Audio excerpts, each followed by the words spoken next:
नमस्कार, स्वागत छ यहाँहरूलाई नेपाल अनलाइन स्कुलको युट्युब च्यानलमा। आज हामी यो भिडियोमा कक्षा 10 को स्वास्थ्य, जनसङ्ख्या र वातावरण शिक्षा भन्ने जुन विषय छ त्यो विषयमा रहेको इकाइ 2 मा पर्ने जनसाङ्ख्यिकी, जनसङ्ख्या परिवर्तन र व्यवस्थापन भन्ने जुन इकाइभित्र परेको पुराना प्रश्न र सम्भावित प्रश्न र त्यसको उत्तरहरू यो भिडियोमा हेर्दैछौँ। त्यसमा पनि विशेष गरेर आज हामी छोटा प्रश्न उत्तरको बारेमा यो भिडियोमा चर्चा गर्छौँ, जुन चाहिँ एसईमा अथवा एसएलसीमा 4 मार्क्समा सोध्ने गरेको र सोध्न सक्ने खालको प्रश्नहरू हामीले यो भिडियोमा हेर्दैछौँ। र हामीले योभन्दा अघिका 2वटा भिडियोमा इकाइ 2 कै छोटा प्रश्न उत्तरहरू हेरिसकेका छौँ, बुझिसकेका छौँ। यदि तपाईँहरूले हेर्नुभएको छैन भने युट्युबमा गएर नेपाल अनलाइन स्कुल स्वास्थ्य, जनसङ्ख्या तथा वातावरण शिक्षा टाइप गरेर त्यसमा भएको भिडियोहरू हेर्न सक्नुहुन्छ है त। ल, आज चाहिँ हामी ग्रुप बी अन्तर्गत पर्ने जुन चाहिँ 4 मार्क्समा एसईमा सधैँ सोध्ने गरेको प्रश्नहरू र सम्भावित प्रश्नहरू यो भिडियोमा हेर्दैछौँ र त्यसको उत्तरहरू पनि हेर्छौँ है त। ल, अब ढिला नगरिकन हामी प्रश्नतिर लागौँ। हाम्रो पहिलो प्रश्न 2075 सालको एसईमा सोधेको प्रश्न के छ भन्दाखेरि बसाइसराई मापकहरूको सूची बनाई कुनै एकको टिप्पणी लेख्नुहोस् भनेर सोधेको छ। ल, अब हेर्नुहोस् त, बसाइसराई भन्ने बित्तिकै तपाईँहरूलाई थाहा छँदैछ, एक ठाउँबाट मानिस अर्को ठाउँमा सर्ने। सामान्य अर्थमा बुझ्दाखेरि कुनै एउटा व्यक्ति वा परिवार अक्सर बसोबास गरेको स्थान छोडेर एक भौगोलिक क्षेत्रबाट अर्को भौगोलिक क्षेत्रमा जाने प्रक्रियालाई बसाइसराई भनेर भनिन्छ। अब यसका केही तत्त्वहरू छन् मापन गर्नको लागि।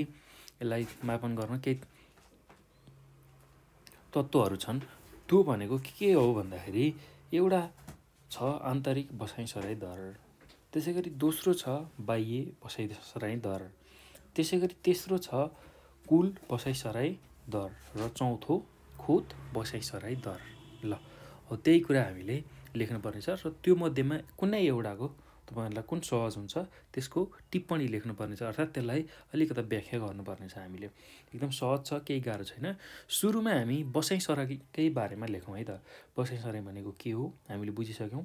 कुनै एउटा व्यक्ति वा परिवार चाहिँ अक्सर बसोबास गरेको ठाउँबाट चाहिँ त्यो ठाउँ छोडेर अन्य अथवा अर्कै भौगोलिक क्षेत्रमा गयो भने त्यसलाई हामी बसाइसराई प्रक्रिया भनेर भन्छौँ।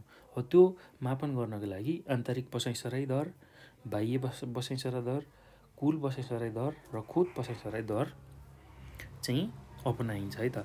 ल, अब त्यसमा कुनै एउटाको व्याख्या गर्छौँ हामी र आन्तरिक बसाइसराई दरको बारेमा व्याख्या गर्छौँ। ल, अब त्यो पछि उत्तर लेखौँ है त। यसको उत्तर कसरी लेख्ने तपाईँहरू पनि लेख्दै जानु होला कपीमा। म यसको उत्तर लेख्दै जान्छु। ल, अब पहिला बसाइसराईलाई व्याख्या गरौँ है त। बसाइसराई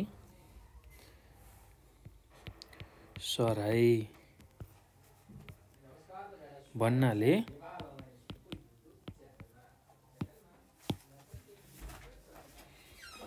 कुनै व्यक्ति वा परिवार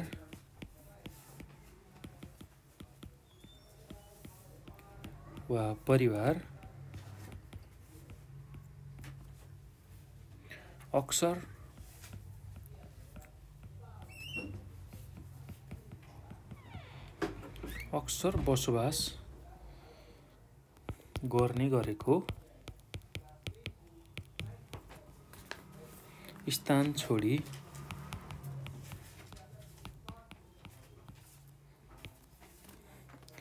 एक भौगोलिक क्षेत्रबाट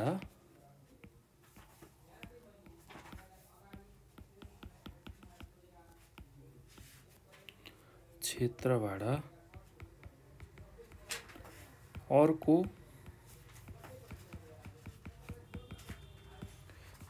भौगोलिक क्षेत्रमा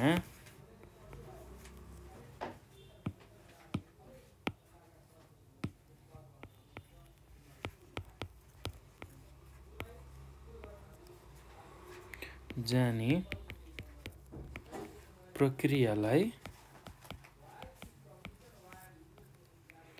जनाउँछ। बसाइसराई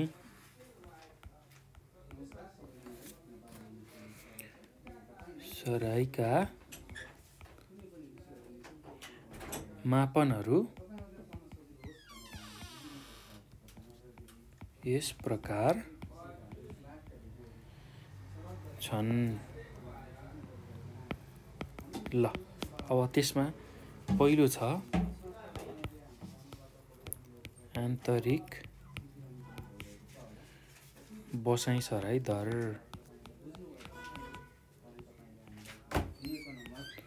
दोस्रोमा छ बाह्य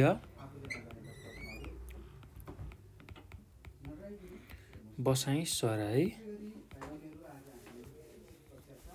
दर। त्यसैगरी तेस्रोमा कुल बसाइसराई दर। चौथोमा खुद बसाइसराई दर। ल अब यसमा कुनै एउटाको व्याख्या गरौँ। ल पहिला आन्तरिक बसाइसराई दरकै बारेमा चर्चा गरौँ है त।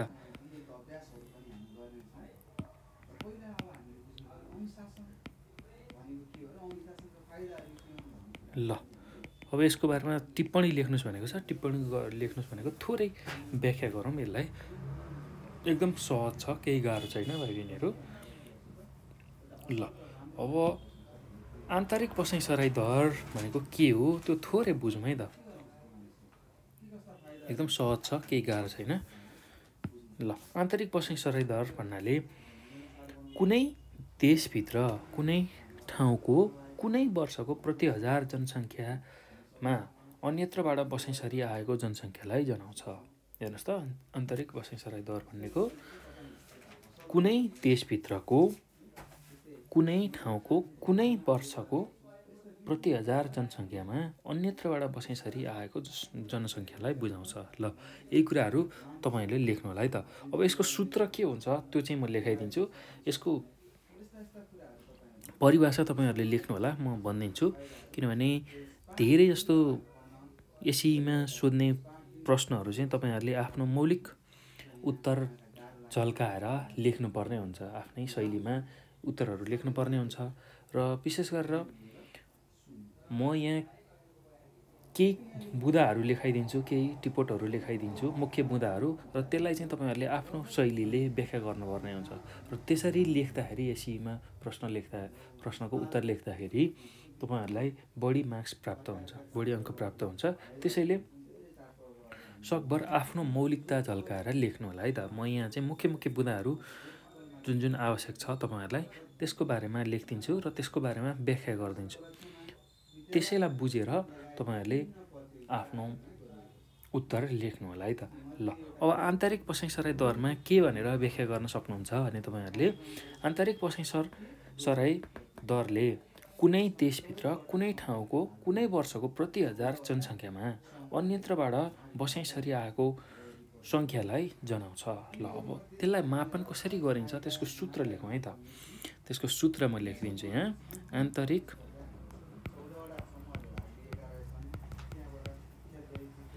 बसाइसराई दर। ल त्यो निकाल्ने सूत्र भनेको कुनै ठाउँमा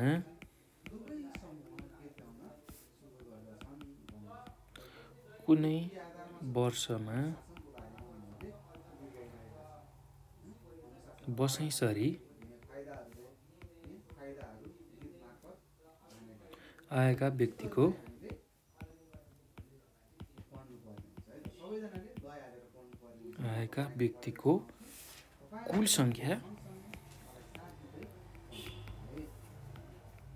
कुल सङ्ख्यालाई मध्य वर्षको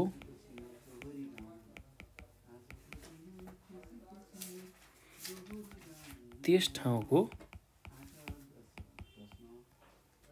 जनसङ्ख्याले भाग गर्नु पर्यो र 1000ले गुणन गर्नु पर्यो। 1000ले गुणन गरियो भने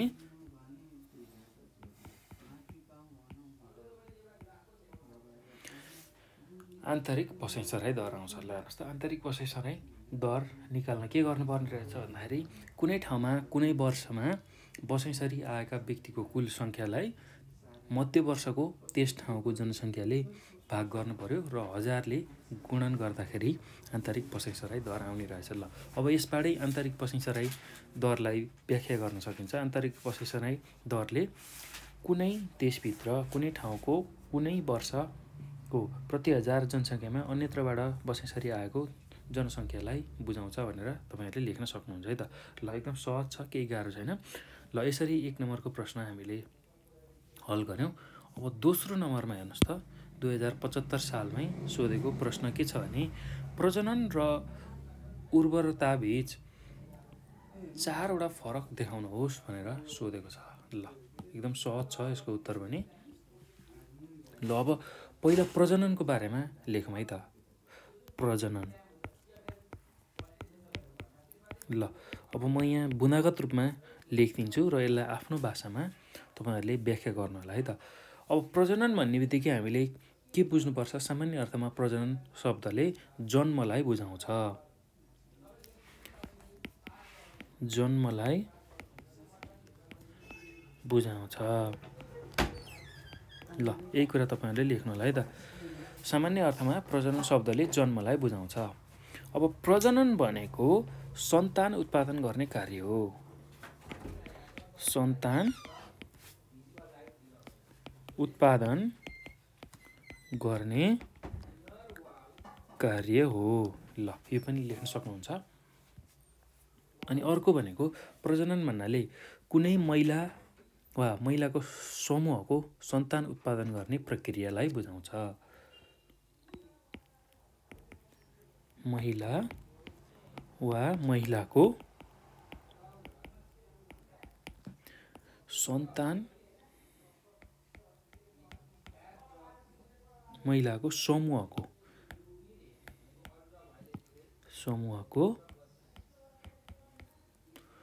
सन्तान उत्पादन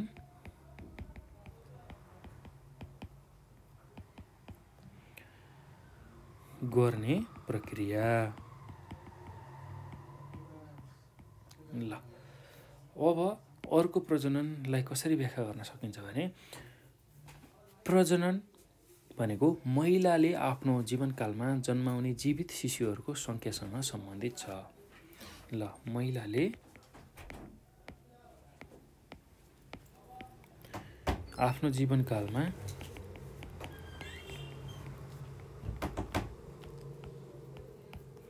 जन्माउने जीवित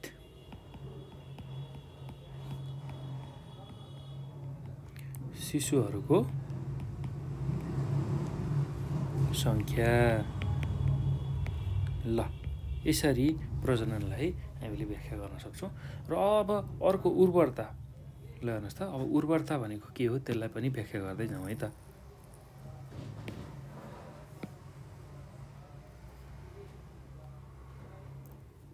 ल एकदम सहज छ, केही गाह्रो छैन।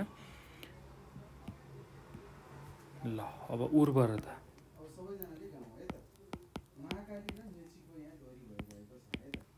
ल उर्वरता भनेको के हो त्यसलाई बुझौँ। उर्वरता भन्नाले कुनै महिलाले आफ्नो जीवनकालमा सन्तान उत्पादन गर्न सक्ने जैविक क्षमता। ल महिलाले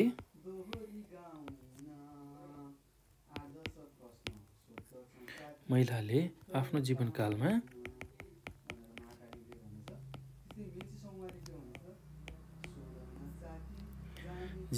सन्तान उत्पादन गर्ने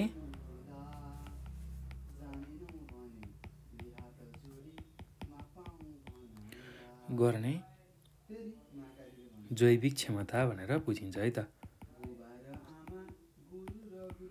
ल यसरी उर्वरताको एउटा बुँदा लेख्यौँ हामीले। अब अर्को भनेको सन्तान उत्पादन गर्न सक्षम उमेर समूह 14 देखि 49 वर्षका महिलाहरूलाई उर्वरता भएका महिला भनिन्छ।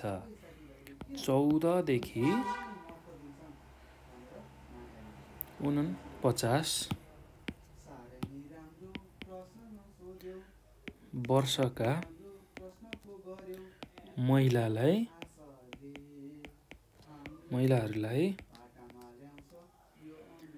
उर्वरता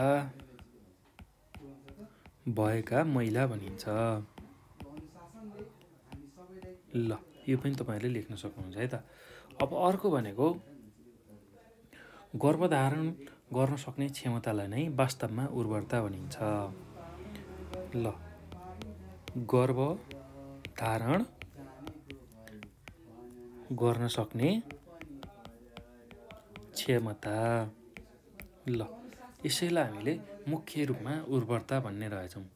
ल उर्वरता भनेको के रहेछ भन्दा गर्भधारण गर्न सक्ने क्षमता अर्थात् सन्तान जन्माउन सक्ने क्षमता। ल अब अर्को बुँदा के लेख्न सक्छौं भने उर्वरता महिलाको रजस्वला सुरु भएपछि त्यसको अन्त्य नहुन्जेलसम्म कायम रहेको हुन्छ। ल हेर्नुस् त रजस्वला जुन चाहिँ महिलामा मात्र हुन्छ हो, महिलाको रजस्वला सुरु भएपछि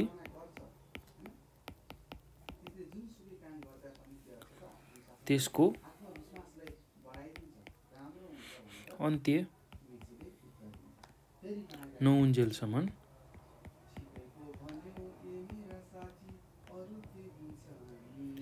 कायम हुन्छ। ल यति कुराहरू तपाईहरुले लेख्नु होला है त। यो बुँदाहरू मुख्य बुँदा मैले लेखाइदिएँ र यसलाई अब आफ्नो भाषामा तपाईहरुले लेख्न सक्नुहुन्छ। अब यदि कुनै महिलाले गर्भधारण गर्न सक्दिनन् भने त्यस्तो क्षमतालाई उर्वरता क्षमता नभएको भनिन्छ। कुनै महिलाले गर्भधारण गर्न सक्दिन भने त्यसलाई उर्वरता क्षमता नभएको मानिन्छ। ल त्यो पनि तपाईहरुले लेख्न सक्नुहुन्छ है त। अब यो पछि हामी अर्को प्रश्नमा जाउँ। अर्को प्रश्नमा के सोधेको छ भन्दाखेरि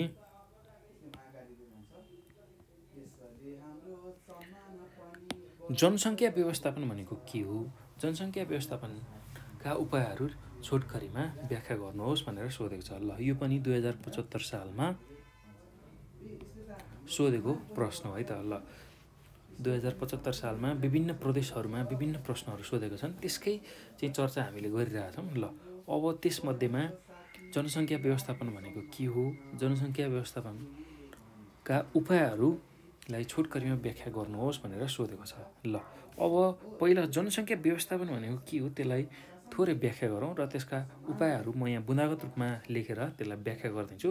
त्यसलाई तपाईहरुले बुँदागत रूपमा लेख्नु होला र त्यसलाई त्यो व्याख्यालाई सुनेर आफ्नो शब्दमा लेख्नु होला है त। ल अब यसमा पहिला जनसङ्ख्या व्यवस्थापन भनेको बुझौँ।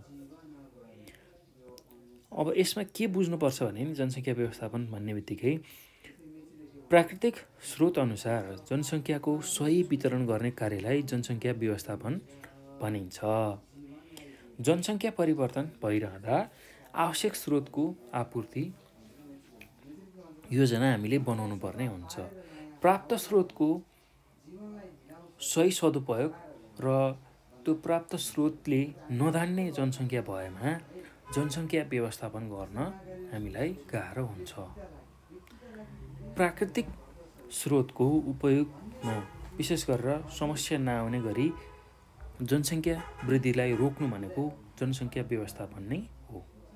त्यस्तै स्रोतको परिचालन गर्न जनशक्ति अभाव भएमा जनसङ्ख्या वृद्धि गर्नु पनि जनसङ्ख्या व्यवस्थापन हो। ल हेर्नुहोस् त कति गहन कुरा छ।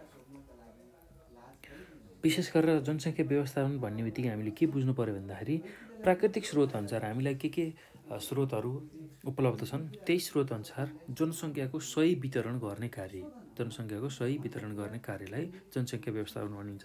जस्तै कि कुनै ठाउँमा एकदमै धेरै जनसङ्ख्या छ र त्यहाँ स्रोत र साधन कम छन् भने अब के गर्नु पर्यो जनसङ्ख्या व्यवस्थापन गर्न? अर्को कुनै ठाउँमा जहाँ चाहिँ एकदमै प्राकृतिक स्रोत साधन बढी छ तर मान्छे कम छन् भने त्यहाँ चाहिँ जनसङ्ख्यालाई सार्नु पऱ्यो, केही जनसङ्ख्यालाई त्यहाँ सार्ने वातावरण बनाउनु पऱ्यो। त्यसरी चाहिँ जनसङ्ख्या व्यवस्थापन गर्न सकिन्छ। ल, त्यही कुरा नै हामीले बुझ्नुपर्छ। यदि हामीले प्राप्त गरेको स्रोतले नधान्ने जनसङ्ख्या भयो भने जनसङ्ख्या व्यवस्थापन गर्न हामीलाई गाह्रो हुन्छ। अब यसरी प्राकृतिक स्रोतको उपयोगमा समस्या नआउने गरी जनसङ्ख्या वृद्धिलाई हामीले रोक्न सक्यौँ भने त्यसैलाई जनसङ्ख्या व्यवस्थापन भनि नै रहेछ। त्यो कुरा तपाईँहरूले बुझ्नु होला। र त्यस्तै स्रोतको परिचालन गर्न जनशक्ति अभाव भएमा जनसङ्ख्या वृद्धि गर्नु पनि जनसङ्ख्या व्यवस्थापन नै हो। जहाँनिर जनसङ्ख्या कम छ र हामीले स्रोत र साधनलाई चलाउनको लागि एकदमै धेरै जनशक्ति आवश्यक परेको खण्डमा त्यहाँ जनसङ्ख्या कम भएको जुन ठाउँ छ त्यहाँ चाहिँ जनसङ्ख्या वृद्धि गर्नु पनि जनसङ्ख्या व्यवस्थापन नै रहेछ। ल, एकदम सहज छ, केही गाह्रो छैन भाइ बहिनीहरू। ल, यसलाई थोरै लेखौँ है त। अब यसको बुँदागत टिपोटहरू म तपाईँहरूलाई लेखिदिन्छु र फेरि व्याख्या गरिदिन्छु र त्यसलाई सुनेर तपाईँहरूले लेख्न सक्नुहुन्छ है त आफ्नो उत्तर। ल, यसको उत्तरमा के लेखौँ भने पहिला जनसङ्ख्या व्यवस्थापन भनेको त्यसको थोरै परिभाषा लेखौँ। ल, यसको परिभाषामा के लेखौँ भने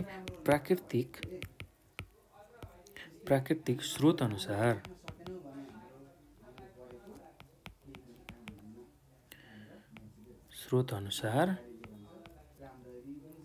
जनसङ्ख्याको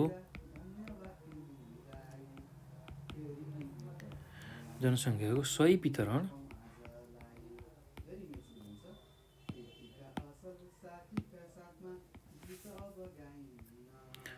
वितरण गर्ने कार्यलाई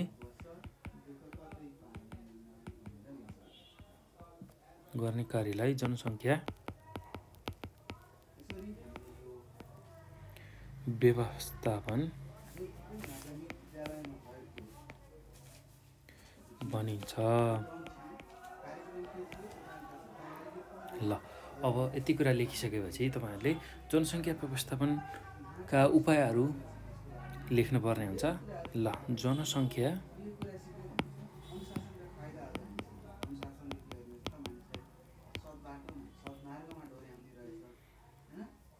व्यवस्थापनका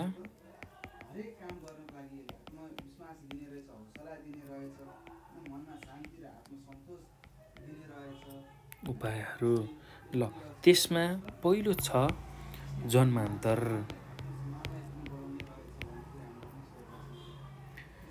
त्यसै गरी दोस्रो छ उपयुक्त उमेरमा विवाह। त्यसै गरी तेस्रो छ महिला सशक्तिकरण।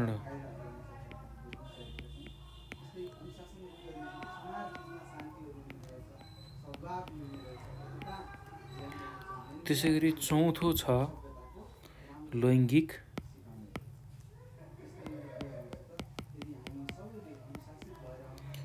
समानता र समता।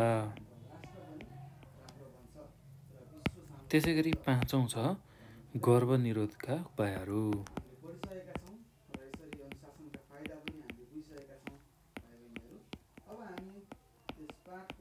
ल, यति हुनु मुख्य बुँदा। तपाईँहरूले यति बुँदाहरू लेख्नु होला जनसङ्ख्या व्यवस्थापनका उपायहरूमा। अब यसलाई आफ्नो तरिकाले व्याख्या गर्न सक्नुहुन्छ। म अब व्याख्या गरिदिन्छु, त्यही कुराहरूलाई लेख्दै जानु होला है त। अब जनसङ्ख्या व्यवस्थापनका उपायहरूमा ढिलो विवाह गर्ने, त्यसै गरी जन्मान्तर राख्ने, कानुनी गर्भपतन गर्ने, बसाइसराई नियन्त्रण गर्ने, परिवार नियोजनका साधनहरूको प्रयोग गर्ने चाहिँ यो जनसङ्ख्या व्यवस्थापनको प्रत्यक्ष उपायहरू हुन्। जनसङ्ख्या शिक्षाको व्यापकता, त्यस्तै शिक्षा र चेतनाको वृद्धि, महिला सशक्तिकरण, लैङ्गिक समानता र समता, त्यस्तै रोजगारी र पेसा व्यवसायमा सक्रियता जनसङ्ख्या व्यवस्थापनका अप्रत्यक्ष उपायहरू हुन्। ल, त्यसमा पनि विभिन्न उपाय छन् र त्यसको प्रमुख उपाय भनेको चाहिँ हामीले यहाँ व्याख्या गरिसकेका छौँ। जन्मान्तर उपयुक्त उमेरमा विवाह, महिला सशक्तिकरण, लैङ्गिक समानता र गर्भनिरोधका उपायहरू। ल अब प्रत्यक्ष उपाय र अप्रत्यक्ष उपायमा भने मुख्य भनेको जन्मान्तर रहेछ, उपयुक्त उमेरमा विवाह गर्ने रहेछ, महिला सशक्तिकरण रहेछ, लैङ्गिक समानता र समता रहेछ, त्यस्तै गर्भनिरोधका उपायहरू रहेछ। ल अब जन्मान्तरको बारेमा बुझौँ है त। जन्मान्तर भनेको अब कसरी त्यसले चाहिँ जनसङ्ख्या व्यवस्थापनमा सहयोग गर्छ भन्दाखेरि एक बच्चादेखि अर्को बच्चाको अन्तरमा अर्थात् जन्मान्तरमा एउटा बच्चा जन्मियो र अर्को बच्चा जन्माउनु लगभग 4-5 वर्ष पछि मात्रै अर्को बच्चा जन्माइयो भने त्यसले चाहिँ जनसङ्ख्या वृद्धिमा कमी ल्याउँछ। ल जन्मान्तरमा के गर्ने, एउटा बच्चा भइसकेपछि कम्तीमा 4 देखि 5 वर्षमा अर्को बच्चा जन्माउने।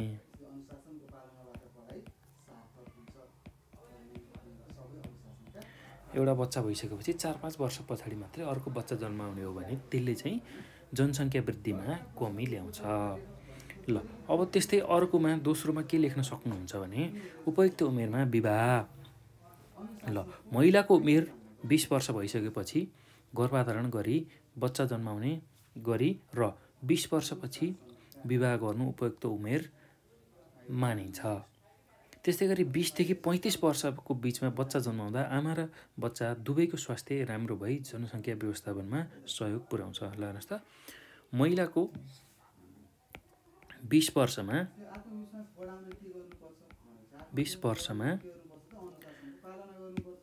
विवाह गर्ने। ल महिलाको 20 वर्षमा विवाह गर्ने र 20 देखि महिलाले 20 देखि 35 वर्षभित्र सन्तान जन्माउने। ल त्यो गरियो भने चाहिँ जनसङ्ख्या व्यवस्थापनमा त्यसले सहयोग गर्छ, जनसङ्ख्या वृद्धिमा कमी आउँछ। ल अब अर्को छ महिला सशक्तिकरण। ल महिला सशक्तिकरण भन्ने बित्तिकै अब कसरी जनसङ्ख्या व्यवस्थापन गर्न त्यसले कसरी सहयोग गर्छ भन्दाखेरि महिलालाई शिक्षा र अवसर प्रदान गरी सशक्तिकरण गर्ने र उनीहरूको स्तर सुधार गरेर जनसङ्ख्या व्यवस्थापन गर्न सकिन्छ। ल हेर्नुहोस् त, महिला सशक्तिकरण भनेको महिलालाई शिक्षा र अवसर प्रदान गर्ने। महिलालाई शिक्षा र अवसर प्रदान गर्ने। ल यति कुरा लेख्न सक्नुहुन्छ है त। महिला सशक्तिकरण भन्ने बित्तिकै महिलालाई शिक्षा र अवसर प्रदान गरी सशक्तिकरण गर्ने र उनीहरूको जीवनस्तर सुधार गरेर जनसङ्ख्या व्यवस्थापन गर्न सकिन्छ। त्यस्तै अब अर्को छ लैङ्गिक समानता र समता। ल अब कसरी चाहिँ यसले जनसङ्ख्या व्यवस्थापन गर्न सहयोग गर्छ त्यसलाई बुझौँ है त। पति पत्नी बीच सन्तान उत्पादन, वंशको निरन्तरता र पारिवारिक व्यवहारमा सहयोग र सद्भावको विकास गरी अधिकारको समानताबाट लैङ्गिक समानता कायम गर्न सकिन्छ। त्यो कुरा तपाईँहरूले बुझ्नु पर्यो। महिला र पुरुषबीच विभेदको अन्त्य गरी सहभागिता र अवसर कायम गरी लैङ्गिक समानता कायम गरेर जनसङ्ख्या व्यवस्थापन गर्न सकिन्छ। ल हेर्नुहोस् त, महिला र पुरुषको विभेदलाई अन्त्य गर्नु पर्यो। महिला र पुरुषको विभेदको अन्त्य। ल विभेदको अन्त्य हुनु पर्यो र उनीहरूलाई पनि अवसर र सहभागिता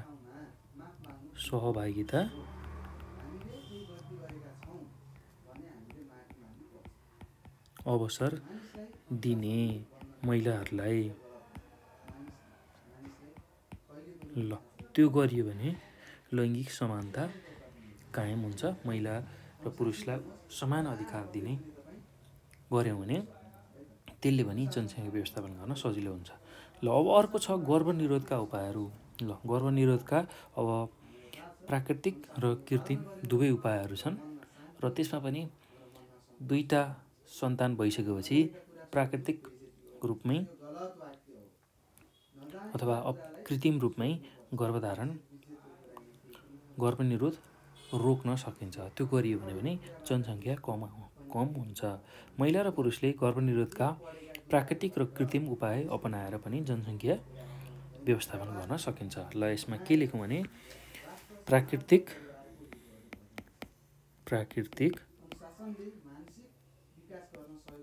र कृत्रिम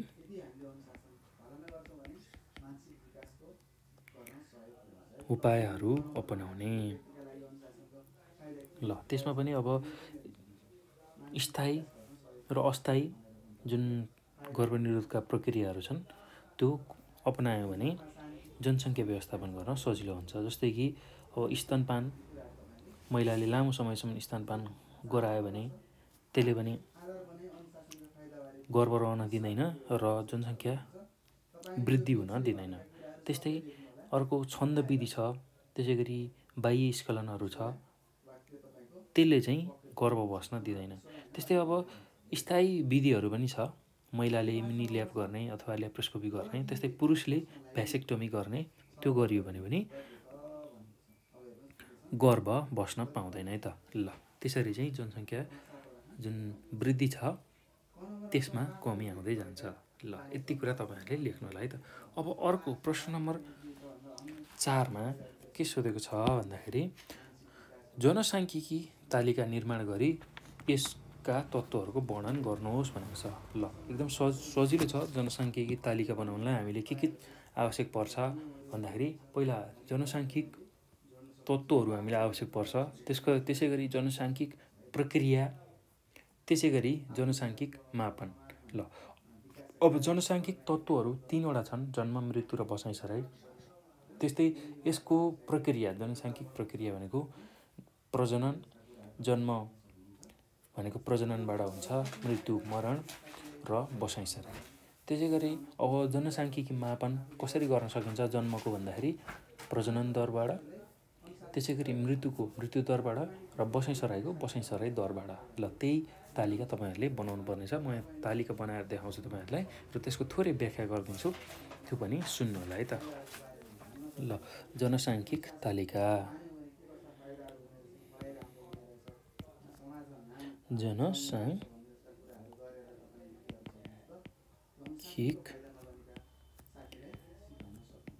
तालिका।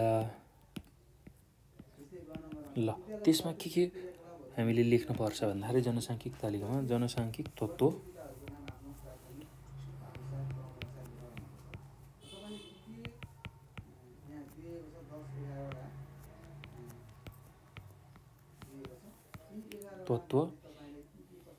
त्यस्तै गरी जनसाङ्ख्यिक प्रक्रिया,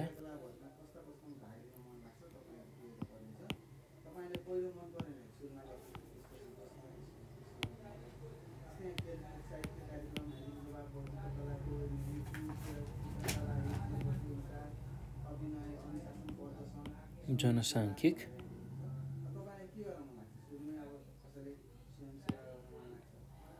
प्रक्रिया र जनसाङ्ख्यिक मापन। ल यी 3 वटा कुराहरू हामीले उल्लेख गर्नु पर्यो है त। जनसाङ्ख्यिक तत्त्व पहिलो, त्यसै गरी जनसाङ्ख्यिक प्रक्रिया तालिकामा र जनसाङ्ख्यिक मापन। अब यसमा जनसाङ्ख्यिक तत्त्व भनेको हामीसँग 3 वटा छ। पहिलो छ जन्म, दोस्रो छ मृत्यु, तेस्रो छ बसाइसराई।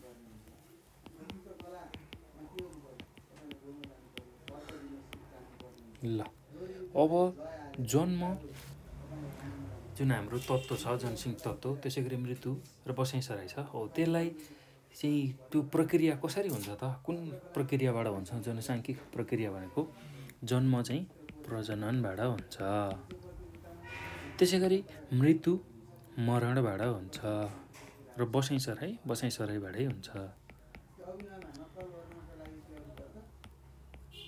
ल अब जनसाङ्ख्यिक मापन कसरी गर्न सकिन्छ त प्रजननको, मरणको, बसाइसराईको भन्दाखेरि प्रजनन दरबाट गर्न सकिन्छ। प्रजनन दरबाट। त्यस्तै गरेर मरणको मृत्यु दरबाट। त्यसै गरी बसाइसराई दरबाट। ल यति कुरा तपाईँहरूले छुटाउनु भएन है। यो जनसाङ्ख्यिक तालिका हो र अब यसमा थोरै व्याख्या गरिदिन्छु, यसको तत्त्वहरूको म वर्णन गरिदिन्छु। तपाईँहरूले सुन्नु होला र सुनेर मुख्य बुँदा तपाईँहरूले टिप्नु होला र त्यही कुराहरूलाई आधार मानेर आफ्नो शैलीमा तपाईँहरूले लेख्न सक्नुहुन्छ है त परीक्षामा। ल जनसाङ्ख्यिक तत्त्व भन्नाले कुनै पनि ठाउँको जनसङ्ख्यामा परिवर्तन ल्याउने तत्त्वलाई बुझिन्छ। ल हेर्नुहोस् त, अब त्यसको तत्त्व भन्ने बित्तिकै के बुझ्नु पर्यो भन्दाखेरि जनसाङ्ख्यिक तत्त्व भनेको कुनै पनि ठाउँको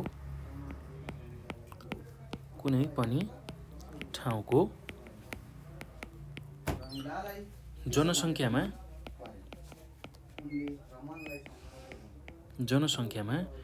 परिवर्तन ल्याउने तत्त्वहरू।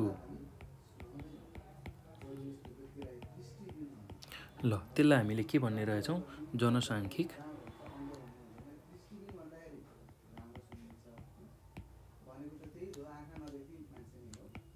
तत्त्व भनेर भन्ने रहेछौँ। ल यो कुरा तपाईँहरूले नछुटाउनु होला। र जन्म र बसाइ सरी आउने घटनाले जनसङ्ख्या बढ्छ।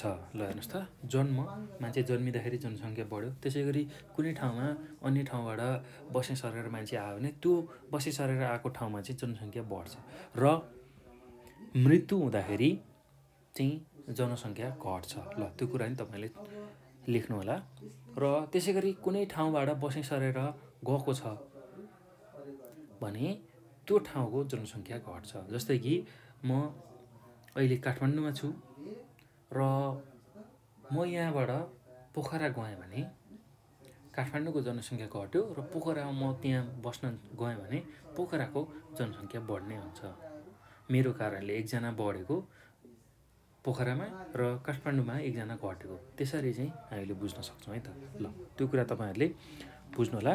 कतिजना मान्छे जन्मिए, कति मरे, कतिजना बसाइ सरी गए भन्ने कुरा जनसाङ्ख्यिक तत्त्वसँग सम्बन्धित छ। यसरी जन्म, मृत्यु र बसाइसराई जनसङ्ख्यामा परिवर्तन ल्याउने जनसाङ्ख्यिक तत्त्वहरू हुन् भनेर तपाईँहरूले लेख्न सक्नुहुन्छ है त। यसको उत्तर एकदम सहज छ, केही गाह्रो छैन। ल अब यो पछि हामी अर्को प्रश्नमा जाउँ। हेर्नुहोस् त, एकदम सहज छ, केही गाह्रो छैन। ल स्तनपान विधिले कसरी प्राकृतिक रूपमा गर्भनिरोध गर्न सहयोग गर्छ भनेर सोधेको छ। ल यो पनि एसईमै 2075 सालमा सोधेको प्रश्न हो है त। ल एकदम सहज छ, केही गाह्रो छैन। ल कसरी चाहिँ अब स्तनपान विधिले चाहिँ प्राकृतिक रूपमा गर्भनिरोध गर्न सहयोग गर्छ त्यसलाई सोधेको छ। ल त्यसको व्याख्या म गर्छु र केही बुँदागत टिपोटहरू पनि म गरिदिन्छु, त्यसलाई पनि हेर्नु होला है त। स्तनपान गराउने काम यदि कुनै पनि महिलाले दिनको 4-4 घण्टाको अन्तरालमा दिनमा कम्तीमा 6 पटक नियमित रूपमा गराउने हो भने त्यसले पनि महिलाको डिम्ब निष्कासन प्रक्रिया ढिलो हुन्छ। यस्तै प्रक्रिया नियमित भएमा झन्डै 3 महिनासम्म पनि गर्भ नरहन सक्छ। तर जब बालकलाई आमाले अथवा आमाको जुन दुधले पुग्दैन र अन्य खानेकुराहरू खुवाउन थालिन्छ तब यो नियमितता टुट्न सक्छ र यो विधि कम प्रभावकारी हुन सक्छ। तर 6 महिनासम्म आमाको दुध नियमित चुसाउँदा भने यो विधिको प्रभावकारिता 79.9% हुन्छ। यसलाई गर्भनिरोधका प्राकृतिक विधिका रूपमा लिइन्छ। स्तनपानले यौन रुचिलाई कम गर्ने तथा प्रजनन क्षमतालाई न्यूनीकरण गर्ने भएकाले पनि यसलाई गर्भनिरोध विधिका रूपमा लिएको पाइन्छ। ल यति कुरा तपाईँहरूले लेख्नुपर्ने हुन्छ त। विशेष गरेर के हुनु पर्यो भन्दाखेरि कुनै पनि महिलाले यसको उत्तरमा म यहाँ मुख्य बुँदा लेखिदिन्छु। ल के गर्नु पर्यो भन्दाखेरि स्तनपान गराउँदा महिलाले दिनको 4-4 घण्टाको फरकमा चाहिँ कम्तीमा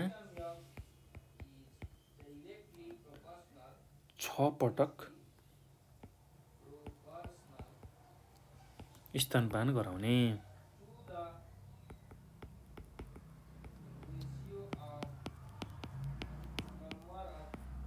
ल महिलाले दिनको 4-4 घण्टाको फरकमा कम्तीमा 6 पटक स्तनपान गराउने हो भने त्यसले के गर्छ भन्दाखेरि महिलाको डिम्ब निष्कासन कम हुन्छ।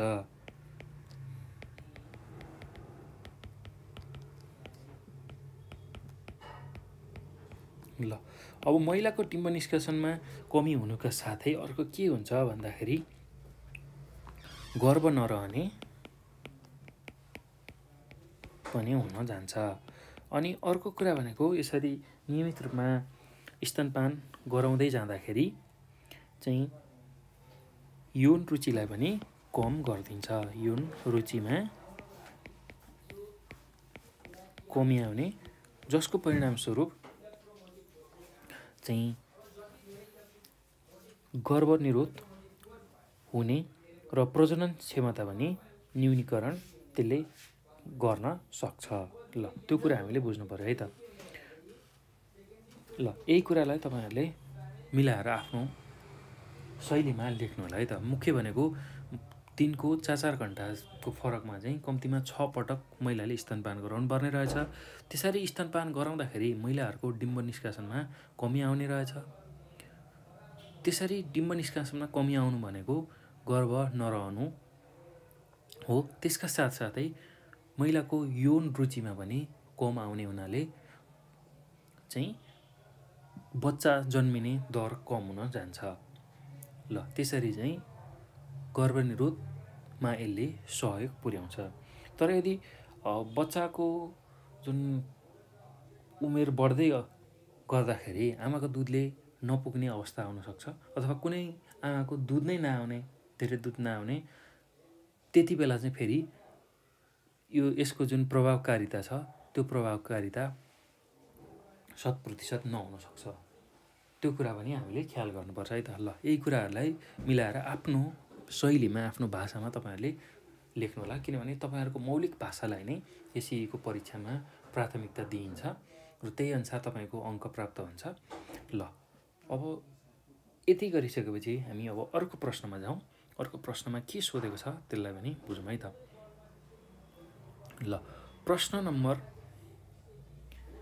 6 मा के सोधेको छ भन्दाखेरि 2075 के एसईमा सोधेको प्रश्न छ, जनसङ्ख्या वृद्धिले सामाजिक तथा आर्थिक पक्षमा पारेको कुनै 4 असरहरू लेख्नुहोस् भनेर सोधेको छ। जनसङ्ख्या वृद्धिले सामाजिक तथा आर्थिक पक्षमा पारेको कुनै 4 असरहरू लेख्नु भनेको छ। ल अब त्यसमा मुख्य बुदाहरू म लेखिदिन्छु र त्यसको व्याख्या गर्छु, त्यो तपाईहरुले हेर्नु होला।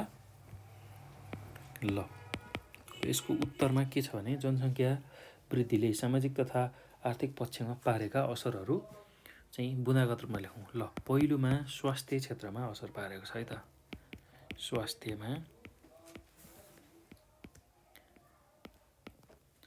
ल त्यसैगरी दोस्रोमा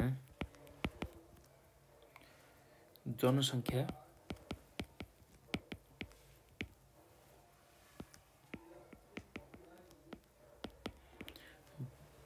वृद्धिको शिक्षामा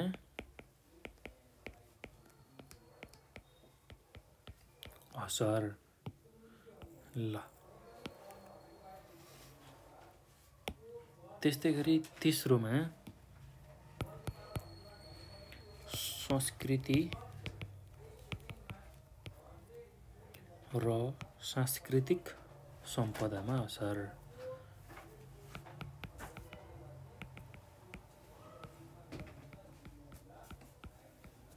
त्यसैगरी चौथोमा रोजगारीमा पारेको असर। ल कसरी चाहिँ अब असरहरू परेको छ त्यसलाई पनि बुझ्दै जाउँ है त। ल यही 4वटा बुदाहरू तपाईहरुले लेख्न सक्नुहुन्छ र यसमा पनि अब हामी चर्चा गर्दै जानेछौँ।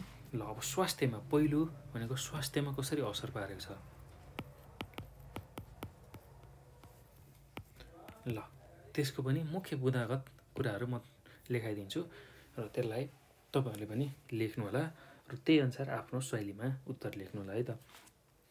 ल, जनसङ्ख्या वृद्धिका कारण शारीरिक, सामाजिक र मानसिक स्वास्थ्य चाहिँ कायम गर्न सकिँदैन। हेर्नुस् त, जनसङ्ख्या धेरै रूपमा बढ्यो भने शारीरिक, सामाजिक र मानसिक स्वास्थ्य राम्रो बनाउन सकिँदैन।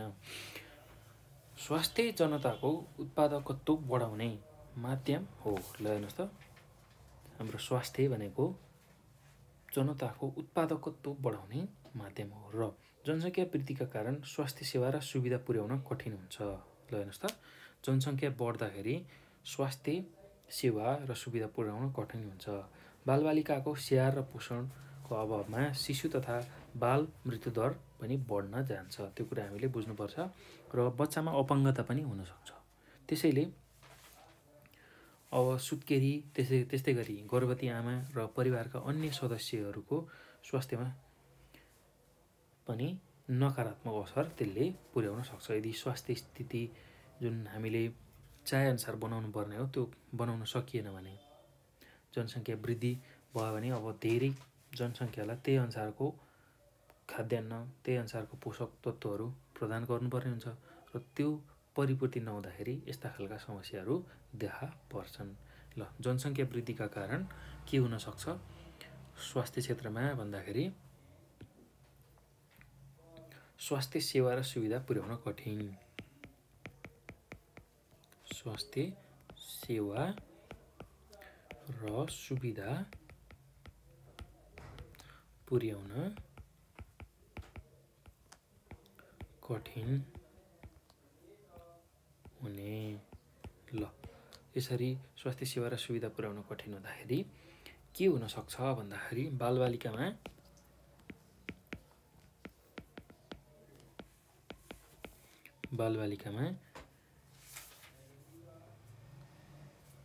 पोषणको अभाव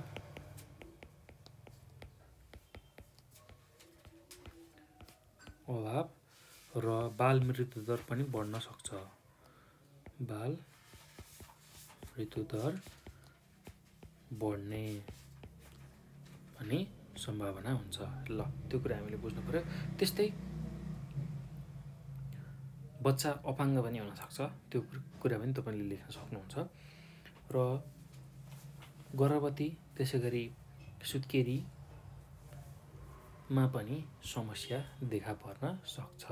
ल, त्यो कुरा पनि तपाईले लेख्नु होला है त। अब त्यसै गरी अब दोस्रोमा जाउँ, जनसङ्ख्या वृद्धिको शिक्षामा असर कस्तो हुन्छ त। जनसङ्ख्या वृद्धिको शिक्षामा असर। ल, कसरी शिक्षामा असर पुर्याउने रहेछ जनसङ्ख्या वृद्धिले, त्यसलाई हेरौँ है त। जनसङ्ख्या वृद्धिका कारण उचित र गुणस्तरीय शिक्षा प्रदान गर्न सकिँदैन। त्यस्तै गरेर साक्षरता दर न्यून हुन्छ। साक्षरता दर न्यून हुनु भनेको देशको लागि नकारात्मक असर हो। जनसङ्ख्या वृद्धि दर उच्च भएको ठाउँमा चाहिँ शिक्षाको सुविधा पुर्याउन कठिन हुन्छ। नयाँ जनसङ्ख्यालाई आधारभूत शिक्षा दिन विद्यालय खोल्न स्रोतको अभाव हुन्छ। त्यस्तै विद्यालय स्थापना भए पनि भौतिक तथा शैक्षिक सेवा सुविधा पुर्याउन र सामग्री पुर्याउन कठिन हुन्छ। शिक्षा दिन दक्ष शिक्षक उत्पादन गर्न पनि कठिनाइ हुन्छ। सेवा र सुविधाको अभाव तथा स्रोतको कमीका कारण गुणस्तरीय शिक्षाको व्यवस्था गर्न पनि गाह्रो हुन्छ। त्यो हुँदाखेरि कतिपय बालबालिकाहरू चाहिँ शिक्षाको अवसरबाट वञ्चित हुन्छन्। तसर्थ जनसङ्ख्या वृद्धिले गुणस्तरीय शिक्षा प्रदान गर्न तथा सबैलाई आधारभूत आवश्यकता पुर्याउने र रोजगारीका अवसर सिर्जना गर्ने पक्षमा पनि असर पार्छ। ल, यति कुरा चाहिँ तपाईहरुले बुझ्नु पर्यो है त। अब जनसङ्ख्या वृद्धि हुने बित्तिकै शिक्षामा कसरी असर पर्ने रहेछ, मुख्य बुँदा भनेको यसले साक्षरता दर न्यून गराउँछ। साक्षरता दर न्यून बनाउँछ। साक्षरता दर न्यून कसरी हुन्छ भन्दाखेरि उचित र गुणस्तरीय शिक्षा दिन सक्दैन। उचित र गुणस्तरीय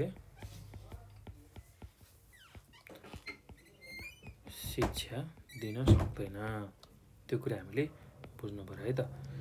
अब साक्षरता दर न्यून हुँदाखेरि चाहिँ के हुन्छ भन्दाखेरि देश विकासका लागि नकारात्मक असर त्यसले पुर्याउँछ। र जनसङ्ख्या वृद्धि दर उच्च भएमा शिक्षाको सुविधा पुर्याउन कठिन हुन्छ।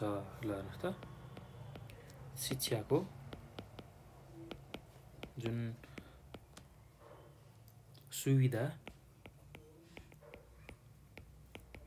पुर्याउन कठिन हुने। ल यो कुरा हामीले छुटाउनु भएन।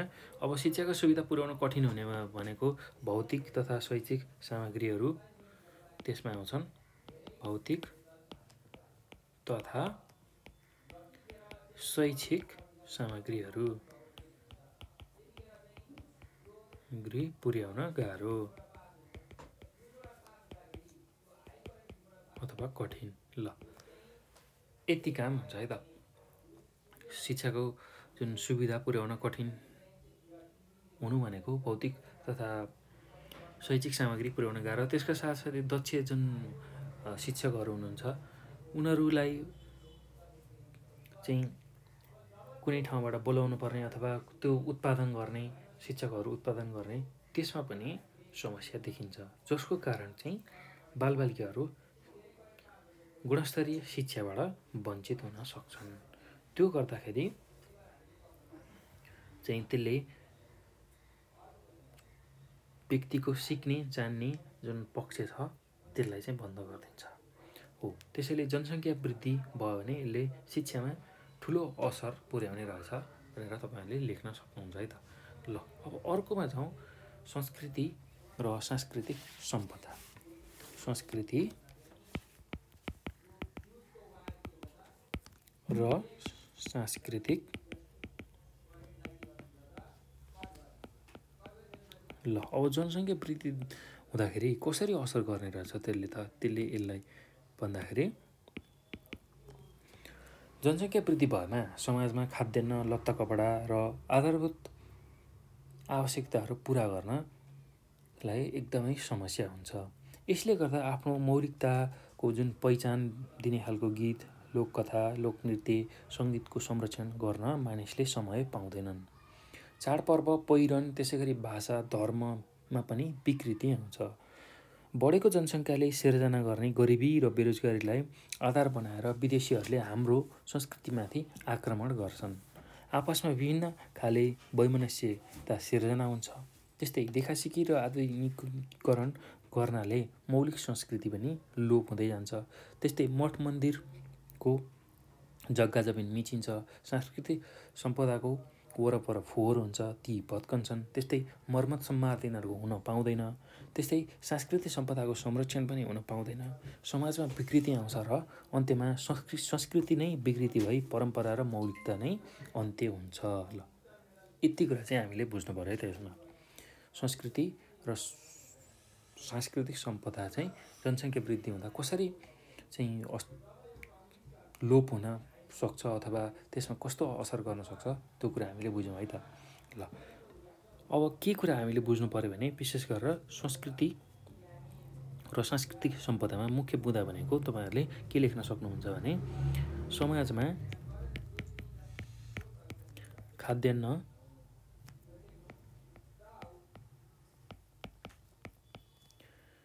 लत्ता कपडा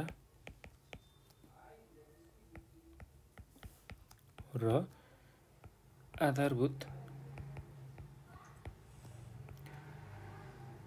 आवश्यकता पुरा गर्न समस्या। त्यसरी अब प्रत्येक मान्छे खाना, नाना र छाना हो, खाद्यान्न, लत्ता कपडा र आधारभूत आवश्यकतामा लाग्दाखेरि उनीहरूको के हुन्छ भन्दाखेरि मौलिक पहिचानका जुन गीत, लोकगीत, नृत्यहरू छन् त्यसमा समय दिन पाउँदैनन्। ल त्यो कुरा हामीले बुझ्नुपर्छ। मौलिक सांस्कृतिक मौलिक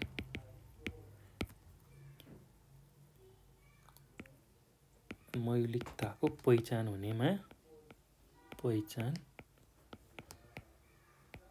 हुने संस्कृतिमा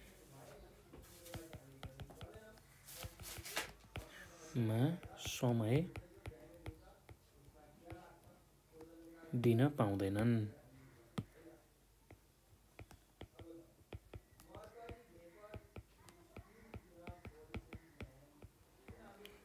त्यसले गर्दाखेरि उनीहरूको चाडपर्व, पहिरन, भाषा, धर्ममा विकृति आउँछ। ल त्यो कुरा हामीले बुझ्नुपर्छ। त्यस्तै अब जुन त्यति बेलै जुन विदेशीहरूले चाहिँ हाम्रो संस्कृतिमाथि अतिक्रमण अथवा आक्रमण गर्न सक्छन् र देखासिखी गर्ने र आधुनिकीकरण गर्ने जुन अहिलेको शैली छ त्यसले चाहिँ मौलिक संस्कृति नै लोप हुन पुगिरहेको छ। मठ मन्दिरको जग्गा मिचिने, त्यस्तै गरी सांस्कृतिक सम्पदाहरू वरपर फोहोर हुने, भत्कने, मर्मत सम्भार नहुने हुँदाखेरि चाहिँ हाम्रो सांस्कृतिक सम्पदाको जुन रक्षा हुनुपर्ने हो त्यो नहुन सक्छ र त्यसले चाहिँ हाम्रो संस्कृति र सांस्कृतिक सम्पदालाई नै लोप हुने स्थितिमा पुर्याइदिन सक्छ है त। यसरी जनसङ्ख्या वृद्धि हुँदै गएमा ल त्यही कुरालाई तपाईँहरूले लेख्न सक्नुहुन्छ है त। अब यो पछि अर्को छ रोजगारी। ल जनसङ्ख्या वृद्धि हुँदाखेरि रोजगारीमा कसरी असर गर्ने रहेछ त्यसको मुख्य बुँदाहरू म लेखिदिन्छु, त्यसलाई हेर्नु होला। जनसङ्ख्या वृद्धि हुँदा अब 14 वर्ष मुनिका जुन व्यक्तिको समूह छ त्यसलाई हामी बाल आश्रित भन्छौँ र 60 र सोभन्दा माथिका जुन व्यक्तिहरूको समूह छ उनीहरूलाई वृद्ध आश्रित समूह भनेर भन्छौँ र बिचमा रहेको जुन 15 देखि 59 वर्षका सक्रिय जनशक्तिले चाहिँ आर्थिक पाटोलाई सम्हाल्छन्, अर्थात् जसले चाहिँ काम गर्छन् त्यो कुरा हामीले बुझ्नुपर्छ। र श्रम गर्न सक्नेले रोजगारीको अवसर नपाउने तथा गुप्त बेरोजगारी व्याप्त रहने भएकाले पुँजी स्रोत र साधन नबढ्दा रोजगारीको अवसर प्राप्त हुन सक्दैन। जनसङ्ख्या वृद्धि हुँदै जाँदाखेरि काम गर्न सक्ने एउटा उमेर समूहको व्यक्ति छन् र काम गर्न नसक्ने धेरै व्यक्तिहरू हुँदाखेरि त्यति बेला पनि त्यसले समस्या ल्याउँछ। र विशेष गरेर जुन काम गर्न सक्ने जनशक्ति हो त्यो जनशक्तिले चाहिँ उसले चाहे अनुसारको रोजगारी पाएन भने त्यसबाट पनि धेरै ठुलो समस्या निम्तिन सक्छ। ल त्यही कुरा हामीले बुझ्नुपर्छ है त। ल अब यति कुरा तपाईँहरूले आफ्नो उत्तरमा लेख्न सक्नुहुन्छ। अब यो पछि हामी अर्को प्रश्नमा जाउँ। अर्को प्रश्न के छ भने जनसङ्ख्या वृद्धिले वातावरणमा पार्ने 4 असरहरू लेख्नुहोस् भनेको छ। ल एकदम सहज छ, केही गाह्रो छैन। ल अब यसको उत्तरमा हामीले के लेख्न सक्छौँ भने जनसङ्ख्या वृद्धिले वातावरणमा पार्ने 4 असरमा पहिलो हुनसक्छ वन र वनस्पतिको विनाश, त्यस्तै गरी दोस्रो भनेको जल तथा स्थल प्राणी सङ्कटमा, त्यस्तै तेस्रो भनेको खनिज पदार्थको दोहन र त्यस्तै अर्को भनेको बाढी पहिरो र वृक्षमा वृद्धि। ल अब यसको उत्तरमा मैले यही 4वटा बुँदाहरू लेखेर व्याख्या गरिदिन्छु। वन र वनस्पतिको विनाश। ल जनसङ्ख्या वृद्धिले वातावरणमा पार्ने 4 असरहरू भनेर तपाईँहरूले कमा यसरी वन र वनस्पतिको विनाश लेख्न सक्नुहुन्छ। त्यसै गरी ख नम्बरमा जल तथा स्थल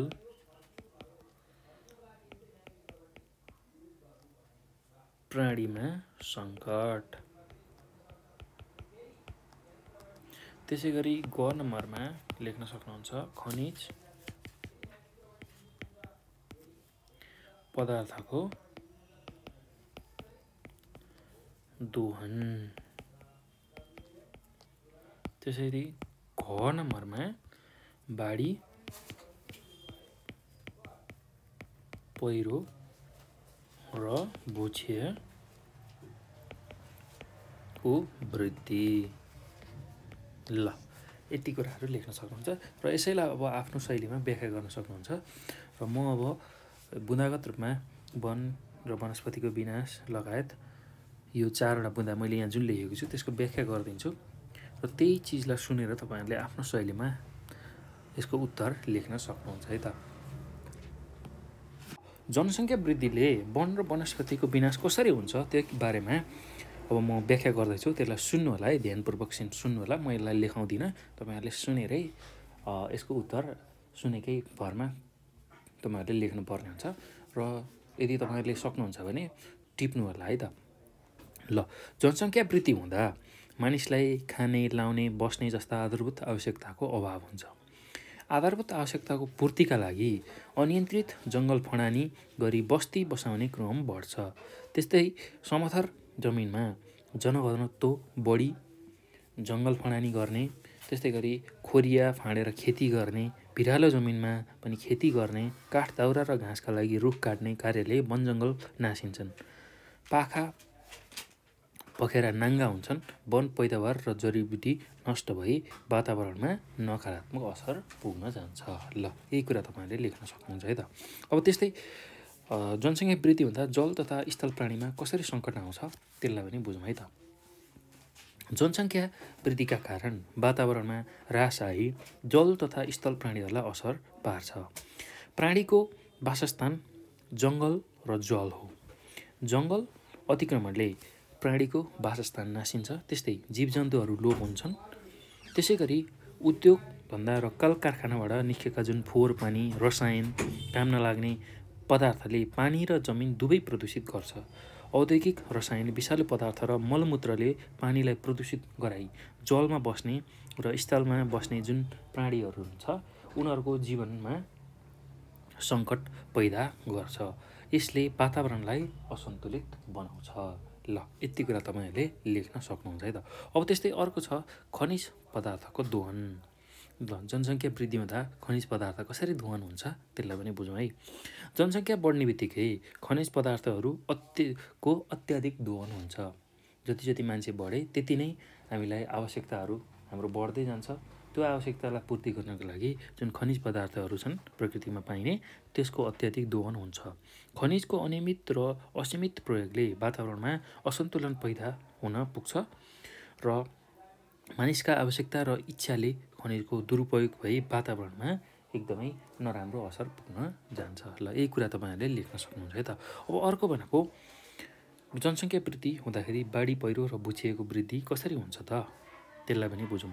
जनसङ्ख्या वृद्धिका कारण बाढी पहिरो र भुक्षयको प्रकोप बढ्न जान्छ। जङ्गल विनाश हुन्छ जनसङ्ख्या वृद्धि हुने बित्तिकै हो। त्यो जङ्गल विनाशका कारण अतिवृष्टि हुने र बाढी आउने, त्यसै गरी घरखेत बगाउने त्यो हुन जान्छ है त। त्यस्तै भुक्षय भई पहिरो जाने, ती जग्गामा वर्षाको पानीले भुक्षय गराई भूस्खलन र पहिरो सिर्जना गर्ने हुन्छ। वनजङ्गलको विनाश, त्यसै गरी अतिचरण र अव्यवस्थित खेतीका कारण बाढी पहिरो र भुक्षयको प्रकोप भई वातावरणमा नकारात्मक असर पुग्न जान्छ भनेर तपाईँहरूले लेख्न सक्नुहुन्छ है त। ल एकदम सहज छ, केही गाह्रो छैन भाइ बहिनीहरू। ल अब यो पछि हामी अर्को प्रश्नमा जाउँ। अर्को प्रश्नमा के सोधेको छ, एसीमा 2074 सालमा सोधेको प्रश्न के छ भने गर्भनिरोधका प्राकृतिक उपायहरूको सूची बनाई कुनै एकको वर्णन गर्नुहोस् भनेर सोधेको छ। ल अब यसका प्राकृतिक उपायहरूमा मैले उत्तर लेखेँ। पहिलो छ बाह्य स्खलन। बाह्य स्खलन। दोस्रो छ छन्द विधि।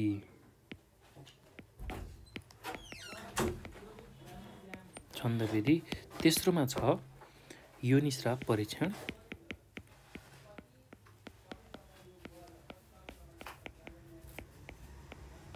त्यसै गरी चौथोमा छ स्तनपान। ल यति विधि चाहिँ अपनाउन सकिन्छ है त गर्भनिरोधको लागि। प्राकृतिक उपायहरूमा बाह्य स्खलन विधि, छन्द विधि, योनिस्राव परीक्षण र स्तनपान। ल अब यसमा एउटाको व्याख्या सोधेको छ हामीलाई। अब स्तनपानको तपाईँहरूले लेख्न सक्नुहुन्छ है त, स्तनपानको बारेमा लेख्न सक्नुहुन्छ। स्तनपानमा हामीले बुझिसकेका छौँ, एकदम सहज छ। स्तनपानको बारेमा लेख्दाखेरि यसको व्याख्या गर्दाखेरि अब महिलाले आफ्नो बच्चालाई दिनको दैनिक चाहिँ 4 घण्टाको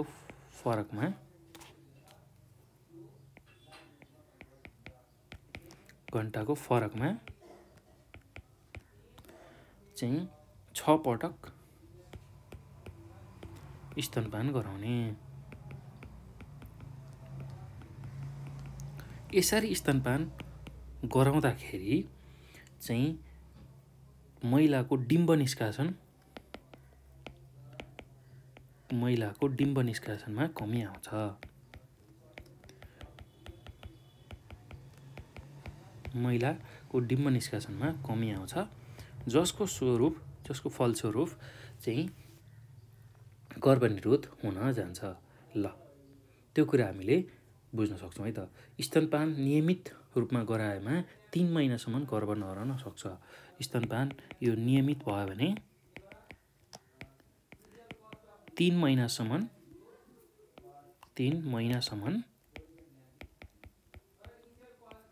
गर्भ रहँदैन भनेर हामीले भन्न सक्छौँ है त। ल एकदम सहज छ, केही गाह्रो छैन।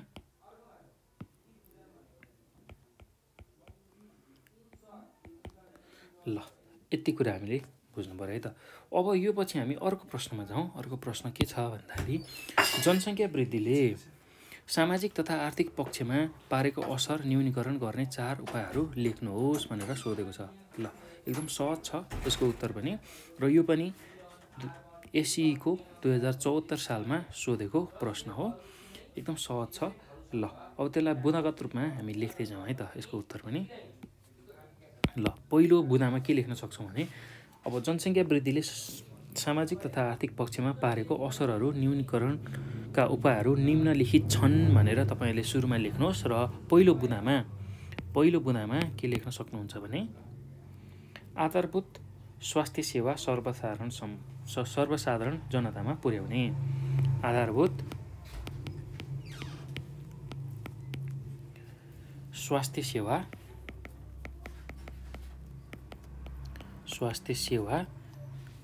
सर्वसाधारणमा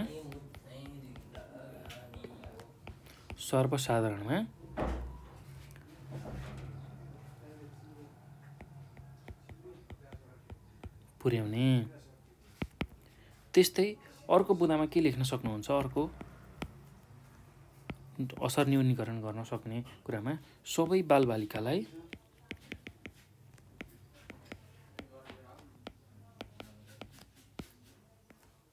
बालबालिकाहरूलाई गुणस्तरीय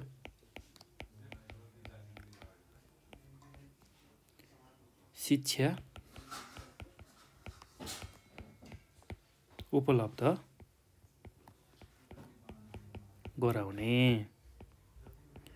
त्यस्तै अर्को बुँदामा के लेख्न सक्नुहुन्छ भने देशका सांस्कृतिक सम्पदाहरूको सुरक्षा गर्ने। देशका सांस्कृतिक सम्पदाहरूको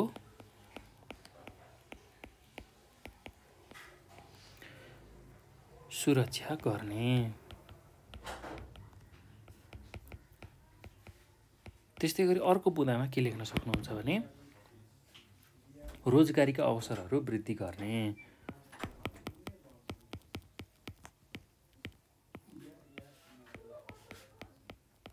रोजगारीका अवसरहरू वृद्धि गर्ने। ल यही 4वटा बुँदाहरू लेख्न सक्नुहुन्छ है त। एकदम सहज छ, केही गाह्रो छैन। ल अब यो पछि हामी अर्को प्रश्नमा जाउँ। अर्को प्रश्न के सोधेको छ भन्दाखेरि डिपो-प्रोभेरा सुईले कसरी गर्भनिरोध गर्न मद्दत गर्छ भनेर सोधेको छ। ल डिपो-प्रोभेरा सुईले कसरी गर्भनिरोध गर्न मद्दत गर्छ भनेर सोधेको छ। ल अब यसको उत्तरमा लेख्न सक्नुहुन्छ टिपोप्रोपेरा सुईले निम्न अनुसार गर्भनिरोध गर्न मद्दत गर्छ भनेर पहिलो बुँदामा लेखौँ है त। पहिलो बुँदामा कसरी सहयोग गर्ने रहेछ भन्दाखेरि अन्डाशयमा अण्ड बन्न दिँदैन। अन्डाशयमा अण्ड बन्न दिँदैन। त्यस्तै पाठेघरको मुखमा हुने पदार्थलाई बाक्लो बनाई शुक्रकीटलाई पाठेघरमा पस्न दिँदैन।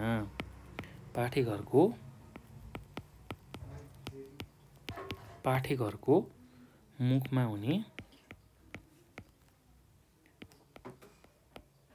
हुने पदार्थलाई बाक्लो बनाई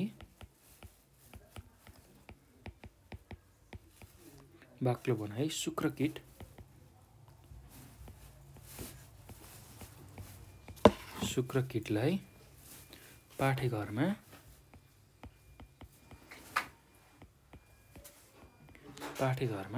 पस्न दिँदैन। त्यस्तै अर्को यसले के काम गर्छ भन्दा कसरी काम गर्छ भन्दा पाठेघरभित्र भ्रूण टाँसिन दिँदैन। पाठेघरभित्र भ्रूण टाँसिन दिँदैन।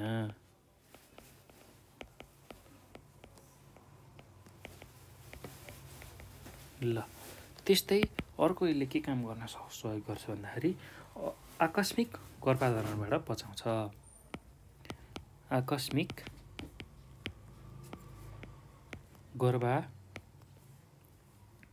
गर्भधारणबाट बचाउँछ। ल यति कुरा तपाईँहरूले लेख्न सक्नुहुन्छ है त। ल एकदम सहज छ, केही गाह्रो छैन। ल अब यो पछि हामी अर्को प्रश्नमा जाउँ है त।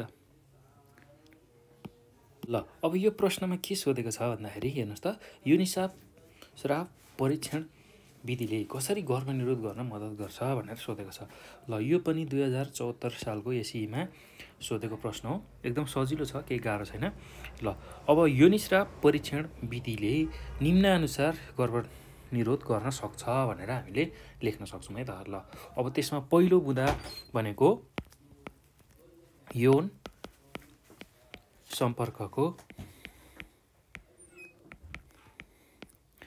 सम्पर्कको समयावधि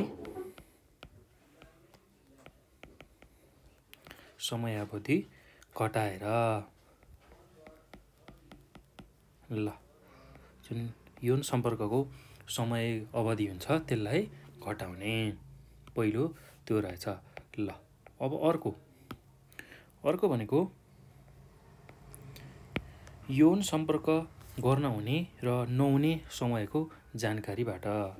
यौन सम्पर्क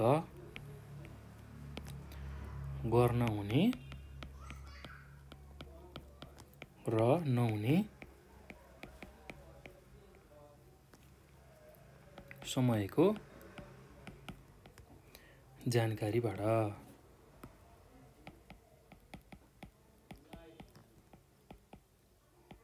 ल त्यस्तै अर्को छ गर्भ रहने वा नरहने अवस्थाको जानकारी दिएर। गर्भ रहने वा नरहने अवस्थाको जानकारी दिएर। त्यस्तै अर्को आफैले परीक्षण गर्न सक्ने विधि भएकाले। आफैले परीक्षण गर्न सक्ने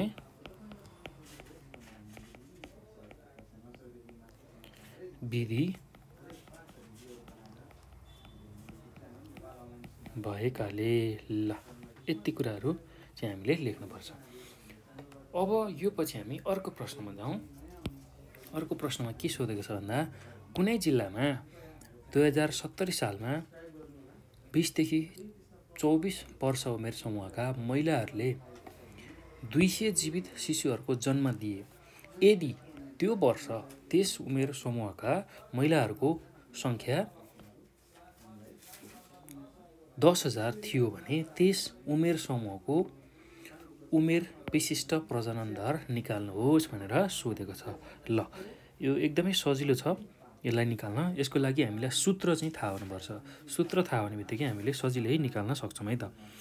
अब सूत्र अनुसार के लेख्नुपर्छ भन्दाखेरि उमेर विशिष्ट प्रजनन दरको सूत्र भनेको के हुन्छ भन्दाखेरि कुनै ठाउँमा कुनै वर्षमा प्रजनन योग्य उमेरमध्ये खास उमेरका महिलाबाट जन्मिएका कुल जीवित जनसङ्ख्यालाई मध्य वर्षको त्यस ठाउँको प्रजनन योग्य उमेरमध्ये सोही उमेरका महिलाको कुल सङ्ख्याले भाग गरेर 1000ले गुणन गर्ने हो भने हामीले उमेर विशिष्ट प्रजनन दर निकाल्न सक्छौँ। ल त्यही अनुसार हामीले उमेर विशिष्ट प्रजनन दर निकाल्छौँ है त।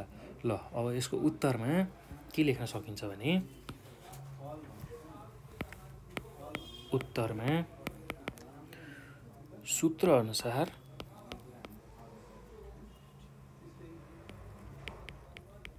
ल अब यसको सूत्र लेखौँ है त। उमेर विशिष्ट प्रजनन दरको उमेर विशिष्ट प्रजनन दर निकाल्नलाई के गर्नुपर्छ भन्दाखेरि हामीले कुनै ठाउँमा कुनै वर्षमा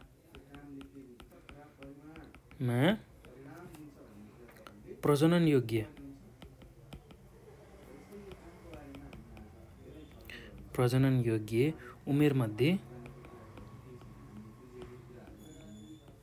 उमेरमध्ये खास उमेरका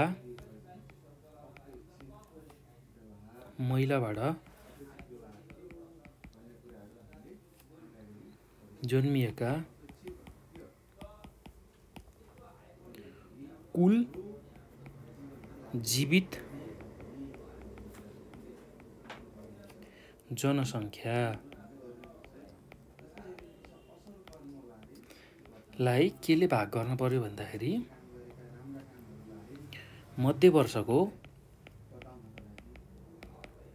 वर्षको त्यस ठाउँको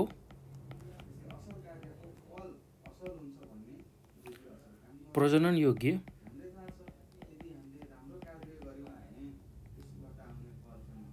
उमेरमध्ये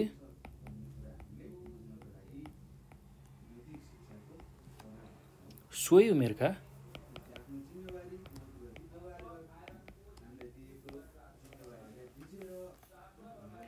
महिलाको कुल सङ्ख्यामा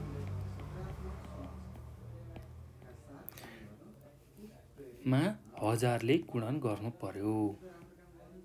1000ले गुणन गरियो भने हामीले उमेर विशिष्ट प्रजनन दर निकाल्न सक्छौँ है त। ल इन्टु 1000। ल अब उमेर विशिष्ट प्रजनन दर निकाल्न के गर्नुपर्ने रहेछ? कुनै ठाउँमा कुनै वर्षमा प्रजनन योग्य उमेरमध्ये खास उमेरका महिलाबाट जन्मिएका कुल जीवित जनसङ्ख्यालाई मध्य वर्षको त्यस ठाउँको प्रजनन योग्य उमेरमध्ये सोही उमेरका महिलाको कुल सङ्ख्याले भाग गरेर 1000ले गुणन गऱ्यो भने चाहिँ उमेर विशिष्ट प्रजनन दर आउने रहेछ। ल अब हेरौँ त कुनै ठाउँमा कुनै वर्षमा प्रजनन योग्य उमेरमध्ये खास उमेरका महिलाबाट जन्मिएका कुल जीवित जनसङ्ख्या। अब कुल जीवित जनसङ्ख्या कति छ भन्दाखेरि 20 देखि 24 वर्ष उमेरका समूहका महिलाले चाहिँ 200 जीवित शिशुहरूलाई जन्म दिए। अब ल हेर्नुहोस् त कति रहेछ भन्दाखेरि 200लाई हामीले माथि राख्नु पर्यो। त्यसलाई केले भाग गर्नु पर्यो भन्दाखेरि अब त्यस वर्ष त्यस उमेर समूहका महिलाहरूको सङ्ख्या प्रजनन योग्य जुन महिलाहरू छन् त्यसको सङ्ख्याले भाग गर्नु पर्यो। त्यो भनेको 10,000 छ। 10,000 छ इन्टु हामीले केले गुणन गर्नु पर्यो? 1000ले गुणन गर्नु पर्यो। ल यो गर्दाखेरि यसको मान कति आउँछ भन्दा 20 प्रति 1000 लेख्नुपर्ने हुन्छ है हामीले।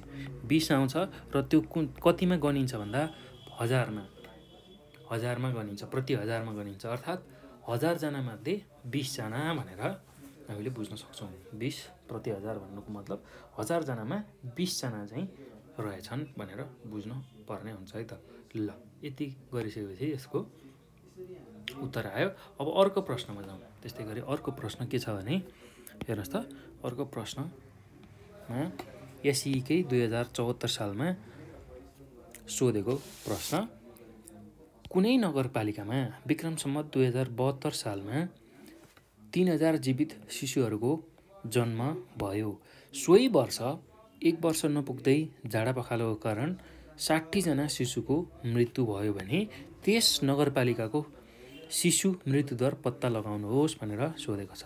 ल, अब एकदम सजिलो छ शिशु मृत्युदर पत्ता लगाउनको लागि। त्यसको लागि हामीलाई सूत्र नै आवश्यक पर्छ र सूत्र अनुसार नै हामीले सहज रूपमा निकाल्न सक्छौँ है त।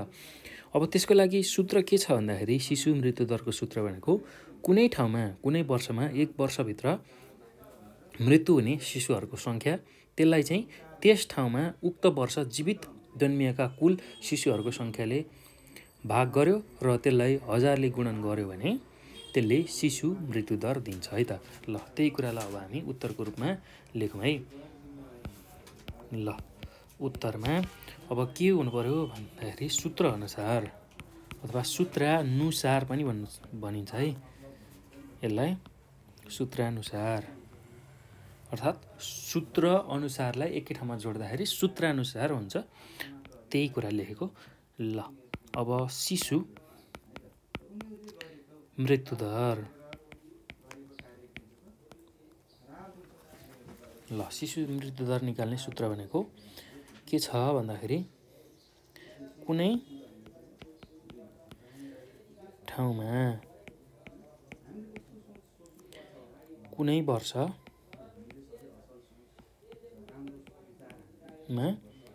1 वर्ष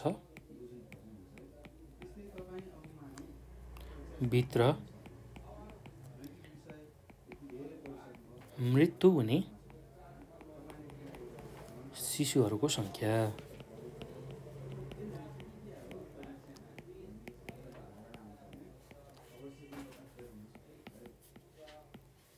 सङ्ख्यालाई त्यस ठाउँमा उक्त वर्ष जीवित जन्मिएका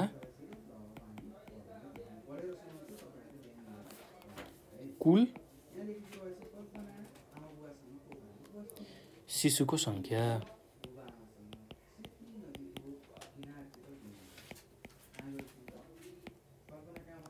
लाई केले गर्नु पर्यो, 1000ले गुणन गर्नु पर्यो। ल, इन्टु 1000। ल, यो छुटाउनु भएन है, 1000ले गुणन गर्न छुटाउनु भएन, एकदम सहज छ, केही गाह्रो छैन। ल,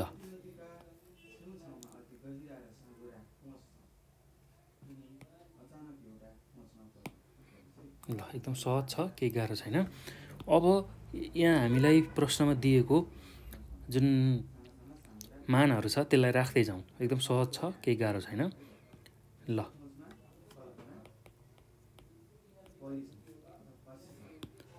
अब हेर्नुहोस् त, कुनै ठाउँमा कुनै वर्षमा 1 वर्षभित्र मृत्यु हुने शिशुहरूको सङ्ख्या। अब पहिला मृत्यु हुने शिशुहरूको सङ्ख्यालाई हेरौँ है त। मृत्यु हुने शिशुहरूको सङ्ख्या भनेको कति छ? 60 जना। ल, 60 जना शिशुको मृत्यु भएको छ, 60 लाई हामीले राख्यौँ। त्यसका मुनि कति राख्नु पर्यो भन्दा त्यही ठाउँमा उक्त वर्ष जीवित जन्मिएका कुल शिशुको सङ्ख्या राख्नु पर्यो। ल, कुल कति जन्मिया रहेछन् भन्दाखेरि 3000 जीवित रहेछन्, जन्मेका शिशुहरू रहेछन्। त्यसलाई केले गर्नु पर्यो? 1000ले गुणन गर्नु पर्यो। यो गर्दाखेरि 20 आउँछ र यो पनि 1000मै गनिने हुनाले 20 प्रति 1000 भनेर हामीले लेख्नुपर्ने हुन्छ उत्तरमा। ल, शिशु मृत्युदर कति आउने रहेछ भन्दा 20 प्रति 1000। अर्थात् 1000 जनामा 20 जना चाहिँ मर्ने रहेछन् भनेर हामीले भन्न सक्छौँ। ल अब त्यसै गरी अर्को प्रश्नमा जाउँ। अर्को प्रश्न के छ भन्दाखेरि विक्रम सम्वत 2068 सालमा कुनै ठाउँको मध्यवर्षको जनसङ्ख्या 40,000 थियो। उक्त सालमा त्यस ठाउँमा 1500 व्यक्तिहरू बसाइँसरी आए भने 300 जना बसाइँसरी गए। त्यस ठाउँको त्यो वर्षको खुद बसाइँसराई दर निकाल्नुहोस् भनेर सोधेको छ। ल हेर्नुहोस् त, कुनै ठाउँमा चाहिँ कति जनसङ्ख्या रहेछन्, सुरुमा 40,000 जनसङ्ख्या रहेछन्, त्यसमा 1500 व्यक्तिहरू बसाइँसरी आएछन् भने त्यहाँ 300 जना चाहिँ बसाइँसरी गएछन्। अब त्यो हो भने त्यो ठाउँको त्यो वर्षको खुद बसाइँसराई दर कति हो भनेर प्रश्नले सोधेको छ।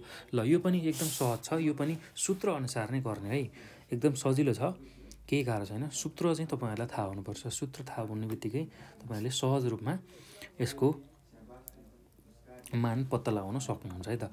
ल अब खुद बसाइँसराई दर के गरी निकालिन्छ त्यसको सूत्रलाई म भन्दैछु अनि लेख्छु पनि। हेर्नुहोस् त, खुद बसाइँसराई दर निकाल्न हामीले के गर्नुपर्छ भन्दाखेरि निश्चित समयावधिमा कुनै ठाउँमा बसाइँसरी आएका र बसाइँसरी गएका व्यक्तिको कुल सङ्ख्याको अन्तरलाई मध्यवर्षको त्यस ठाउँको जनसङ्ख्याले भाग गरेर 1000ले गुणन गऱ्यौँ भने हामीले खुद बसाइँसराई दर पाउँछौँ। ल त्यही कुरालाई उत्तरको रूपमा सुरुमा लेखौँ र हामीलाई चाहिएको उत्तर हामी निकालौँ है त। हामीलाई चाहिएको जुन मान छ प्रश्नअनुसारको त्यसलाई निकालौँ है त। ल अब खुद बसाइँसराई दर भनेको खुद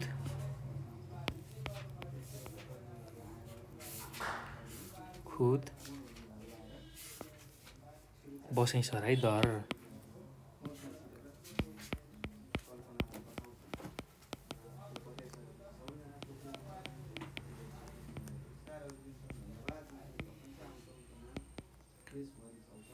ल खुद बसाइँसराई दर कसरी निक्लिने रहेछ भन्दाखेरि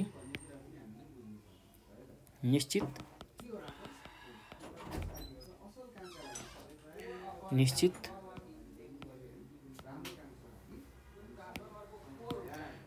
समय अवधिमा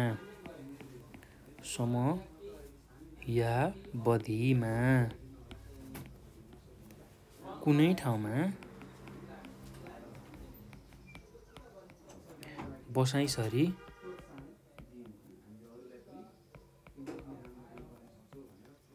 आएका र बसाइँसराई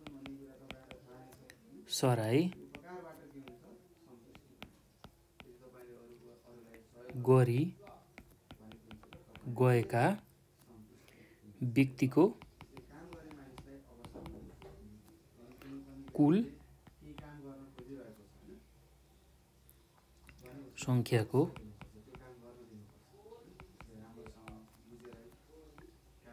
अन्तर त्यो हो। त्यसलाई केले भाग गर्नुपर्छ भन्दा मध्यवर्षको त्यस ठाउँको जनसङ्ख्याले। ल एकदम सहज छ है, केही गाह्रो छैन भाइ बहिनीहरू। ल एकदम सहज छ।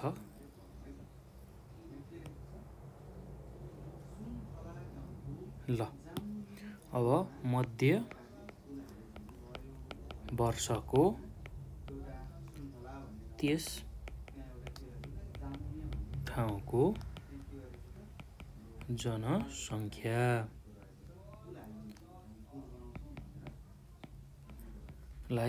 केले गर्नु पर्यो, 1000ले गुणन गर्नु पर्यो। ल अब हेरौँ त, हाम्रो प्रश्नमा निश्चित समयावधिमा कुनै ठाउँमा बसाइँसरी आएका र बसाइँसरी गएका व्यक्तिको कुल सङ्ख्याको अन्तर भनेको छ है। अन्तर भनेको घटाउने भनेर बुझ्नु पर्यो। जुन बसाइँसरेको आएको व्यक्तिबाट बसाइँसरी गएको व्यक्तिहरू घटाउने, अर्थात् बसाइँसरेर आएका व्यक्तिहरू कति छन् हाम्रो प्रश्नमा भन्दाखेरि 1500 व्यक्तिहरू आएका छन् है त। 1500 व्यक्तिहरू आएका छन् र बसाइँसरी कतिजना गएका छन् भन्दाखेरि 300 जना बसाइँसरी गएका छन्। 300 जना बसेसरी गएका छन्। त्यसलाई मध्य वर्षको त्यस ठाउँको जनसङ्ख्या, ल मध्य वर्षको त्यस ठाउँको जनसङ्ख्या भनेको कति छ? 40,000 छ। त्यसले भाग गर्नु पर्यो इन्टु त्यसमा केले गर्नु पर्यो? 1000ले गुणन गर्नु पर्यो। त्यो गरियो भने यसको मान कति आउँछ भन्दाखेरि 30 आउँछ र यसलाई पनि प्रति 1000मा हामीले लेख्छौँ है त। ल एकदम सहज छ यिनीहरू, केही गाह्रो छैन। ल यति कुरा तपाईँहरूले लेख्नु पर्यो। अब यो पछि अर्को प्रश्नमा जाउँ। अर्को प्रश्न के छ भन्दाखेरि सन् 2018मा कुनै देशको कोरा जन्मदर 36.5, त्यस्तै गरी कोरा मृत्युदर 8.5 र खुद बसाइसराई दर 7/1000 भए उक्त देशको जनसङ्ख्या वृद्धि दर र जनसङ्ख्या दोब्बर हुने समय निकाल्नुहोस् भनेर सोधेको छ। ल यो पनि एकदमै सहज छ, एकदम सजिलो छ, केही गाह्रो छैन। जनसङ्ख्या वृद्धि दर निकाल्नको लागि हामीसँग सूत्र छ। कोरा जन्मदर, कोरा मृत्युदर भएको, त्यसै गरी त्यसमै खुद बसाइसराई दर भएको त्यो सूत्र छ। त्यही सूत्रको प्रयोग गरेर हामीले चाहिँ जनसङ्ख्या वृद्धि दर निकाल्न सक्छौँ। र जनसङ्ख्या वृद्धि दर आउने बित्तिकै जनसङ्ख्या दोब्बर हुने लाग्ने जुन समय छ त्यसलाई पनि सहजै निकाल्न सकिन्छ, किनभने त्यसको पनि सूत्र छ। जनसङ्ख्या दोब्बर हुने समय भनेको 70लाई जनसङ्ख्या वृद्धि दरले भाग गर्दाखेरि चाहिँ हामीले जनसङ्ख्या दोब्बर हुने समयको मान पत्ता लगाउन सक्छौँ है त। ल एकदम सजिलो छ, केही गाह्रो छैन। ल अब सुरुमा जनसङ्ख्या वृद्धि दर निकाल्ने सूत्रबाट सुरु गरौँ है त। ल यसको उत्तरमा जनसङ्ख्या वृद्धि दर, जनसङ्ख्या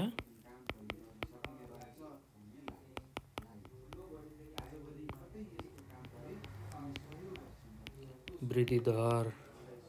ल जनसङ्ख्या वृद्धि दर निकाल्ने सूत्र भनेको कोरा जन्मदरमा कोरा मृत्युदरलाई घटाउने र त्यसमा खुद बसाइसराई दरलाई जोड्ने अथवा घटाउने आवश्यकता अनुसार र त्यसलाई 1000ले भाग गर्ने र 100ले गुणन गर्ने। ल एकदम सहज छ, केही गाह्रो छैन। अब हेर्नुहोस् त कोरा जन्मदर हामीलाई कति दिएको छ भन्दाखेरि कोरा जन्मदर भनेको 36.5 दिएको छ। 36.5 त्यसमा के घटाउनु पर्यो? कोरा मृत्युदरको मान घटाउनु पर्यो। कोरा मृत्युदरको मान भनेको 8.5 छ। 8.5 छ र त्यसमा खुद बसाइसराई दरलाई पनि राख्नु पर्यो। खुद बसाइसराई दर भनेको हाम्रो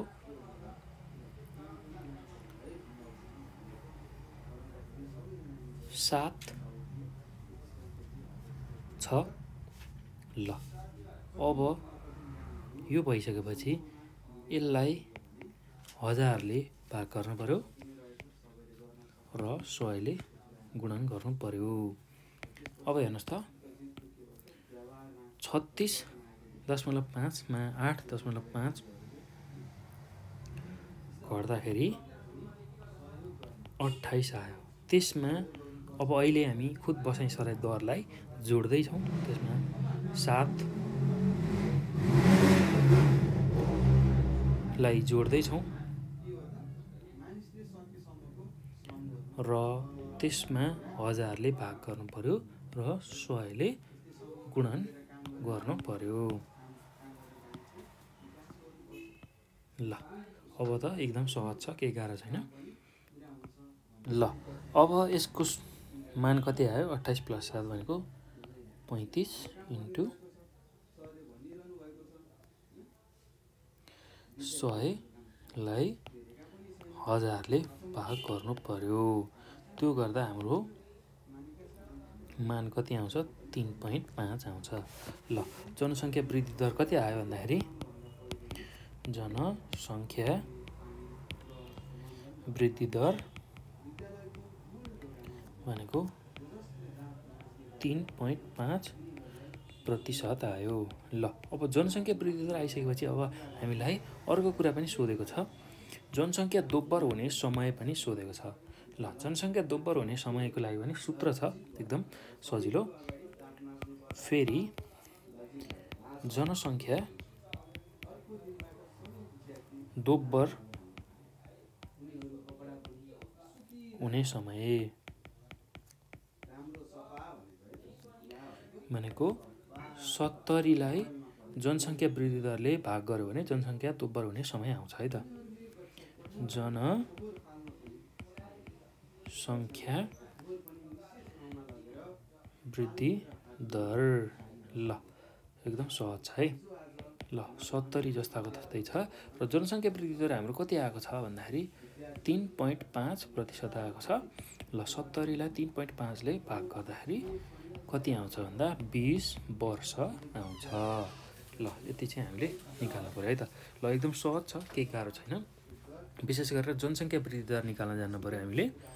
र जनसङ्ख्या वृद्धि दर आइसकेपछि जनसङ्ख्या दोब्बर हुन लाग्ने समय भनेको 70लाई जनसङ्ख्या वृद्धि दरले भाग गर्ने बित्तिकै सहज रूपमा हामी जनसङ्ख्या दोब्बर हुने समय निकाल्न सक्छौँ है त। ल एकदम सहज छ भाइ बहिनीहरू, तपाईँहरूले हेर्नुहोला, बुझ्नुहोला र यो भिडियो हेरिसकेपछि तपाईँहरूले चाहिँ आफ्नो साथीहरूलाई पनि सेयर गर्नलाई र विशेष गरेर तपाईँहरूले ध्यानपूर्वक हेर्नुभयो भने सबै कुराहरू बुझ्नुहुन्छ र सहज छ, एकदम सहज छ। र मुख्य बुँदा चाहिँ तपाईँहरूले छुट्याउनु भएन। मुख्य बुँदाहरू जान्नु भएपछि आफ्नो भाषामा त्यसलाई कसरी व्याख्या गर्न सकिन्छ, कसरी राम्रो बनाएर लेख्न सकिन्छ, त्यो चाहिँ तपाईँहरू आफैले गर्न सक्ने काम हो है त। त्यसैले अब परीक्षामा तपाईँहरूलाई एसईको परीक्षामा आफ्नो मौलिक शैलीमा उत्तर लेख्नुहोस् भनेर सोध्छ र त्यसमा मुख्य बुँदा चाहिँ तपाईँहरूले छुटाउनु भएन। मुख्य बुँदा लेखिसकेपछि आफ्नो भाषामा कसरी सहज हुन्छ त्यो भाषाअनुसार त्यसलाई लेख्नुभयो भने तपाईँहरूले बढी अङ्क प्राप्त गर्न सक्नुहुन्छ है त। ल भाइ बहिनीहरू अब मजाले हेर्नु होला, पढ्नु होला, बुझ्नु होला र हामी अर्को भिडियोमा यसकै बाँकी रहेको केही जुन अंशहरू छ, बाँकी रहेको भागहरू, जुन छोटो प्रश्न उत्तर 4 मार्क्समा अथवा 4 अङ्कमा सोध्ने प्रश्नहरू अझै बाँकी छन्, त्यसलाई पनि हेर्नेछौँ अर्को भिडियोमा र लामा उत्तरहरू पनि हेर्दै जानेछौँ है त। ल भाइ बहिनीहरू अब यो भिडियो हेरिसकेपछि आफ्नो साथीहरूलाई पनि यसको बारेमा जानकारी दिनुहोला, सेयर गर्नुहोला, साथसाथै नेपाल अनलाइन स्कुलको युट्युब च्यानललाई पनि सब्सक्राइब गर्न नभुल्नुहोला र नजिकै रहेको बेल आइकन पनि दबाउनुहोला। र तपाईँहरूलाई पढ्दाखेरि कुनै समस्या भयो, यो भिडियो हेर्दा समस्या भयो अथवा यो विषय मात्र नभई अन्य विषयहरू हेर्दा पनि तपाईँहरूलाई केही गाह्रो साह्रो पर्यो, बुझ्नु भएन, तपाईँहरूले जान्नु भएन भने हामीलाई 9849595895 यो नम्बरमा कल गरेर हामीलाई भन्न सक्नुहुन्छ। त्यस्तै नेपाल अनलाइन स्कुलको फेसबुक पेज छ, त्यसमा पनि हामीलाई मेसेज छोड्न सक्नुहुन्छ। त्यसै गरी भाइबर, वाट्सएपमा पनि यही नम्बरमा हामीलाई एड गरेर आफ्नो जिज्ञासा समस्याहरू राख्न सक्नुहुन्छ। त्यस्तै गरी फेसबुकको मार्फत, त्यसै गरी ट्विटरको मार्फत आफ्ना जिज्ञासा समस्याहरू राख्नुभयो भने हामी त्यसको समाधान तपाईँहरूमाझ लिएर आउँछौँ है त। ल भाइ बहिनीहरू अब यो भिडियो हेर्नुभएकोमा यहाँहरूलाई धेरै धेरै धन्यवाद र हामी अर्को भिडियोमा यसको बाँकी रहेको अंशहरू हेर्छौँ, त्यसलाई पनि हेर्न नभुल्नु होला है त।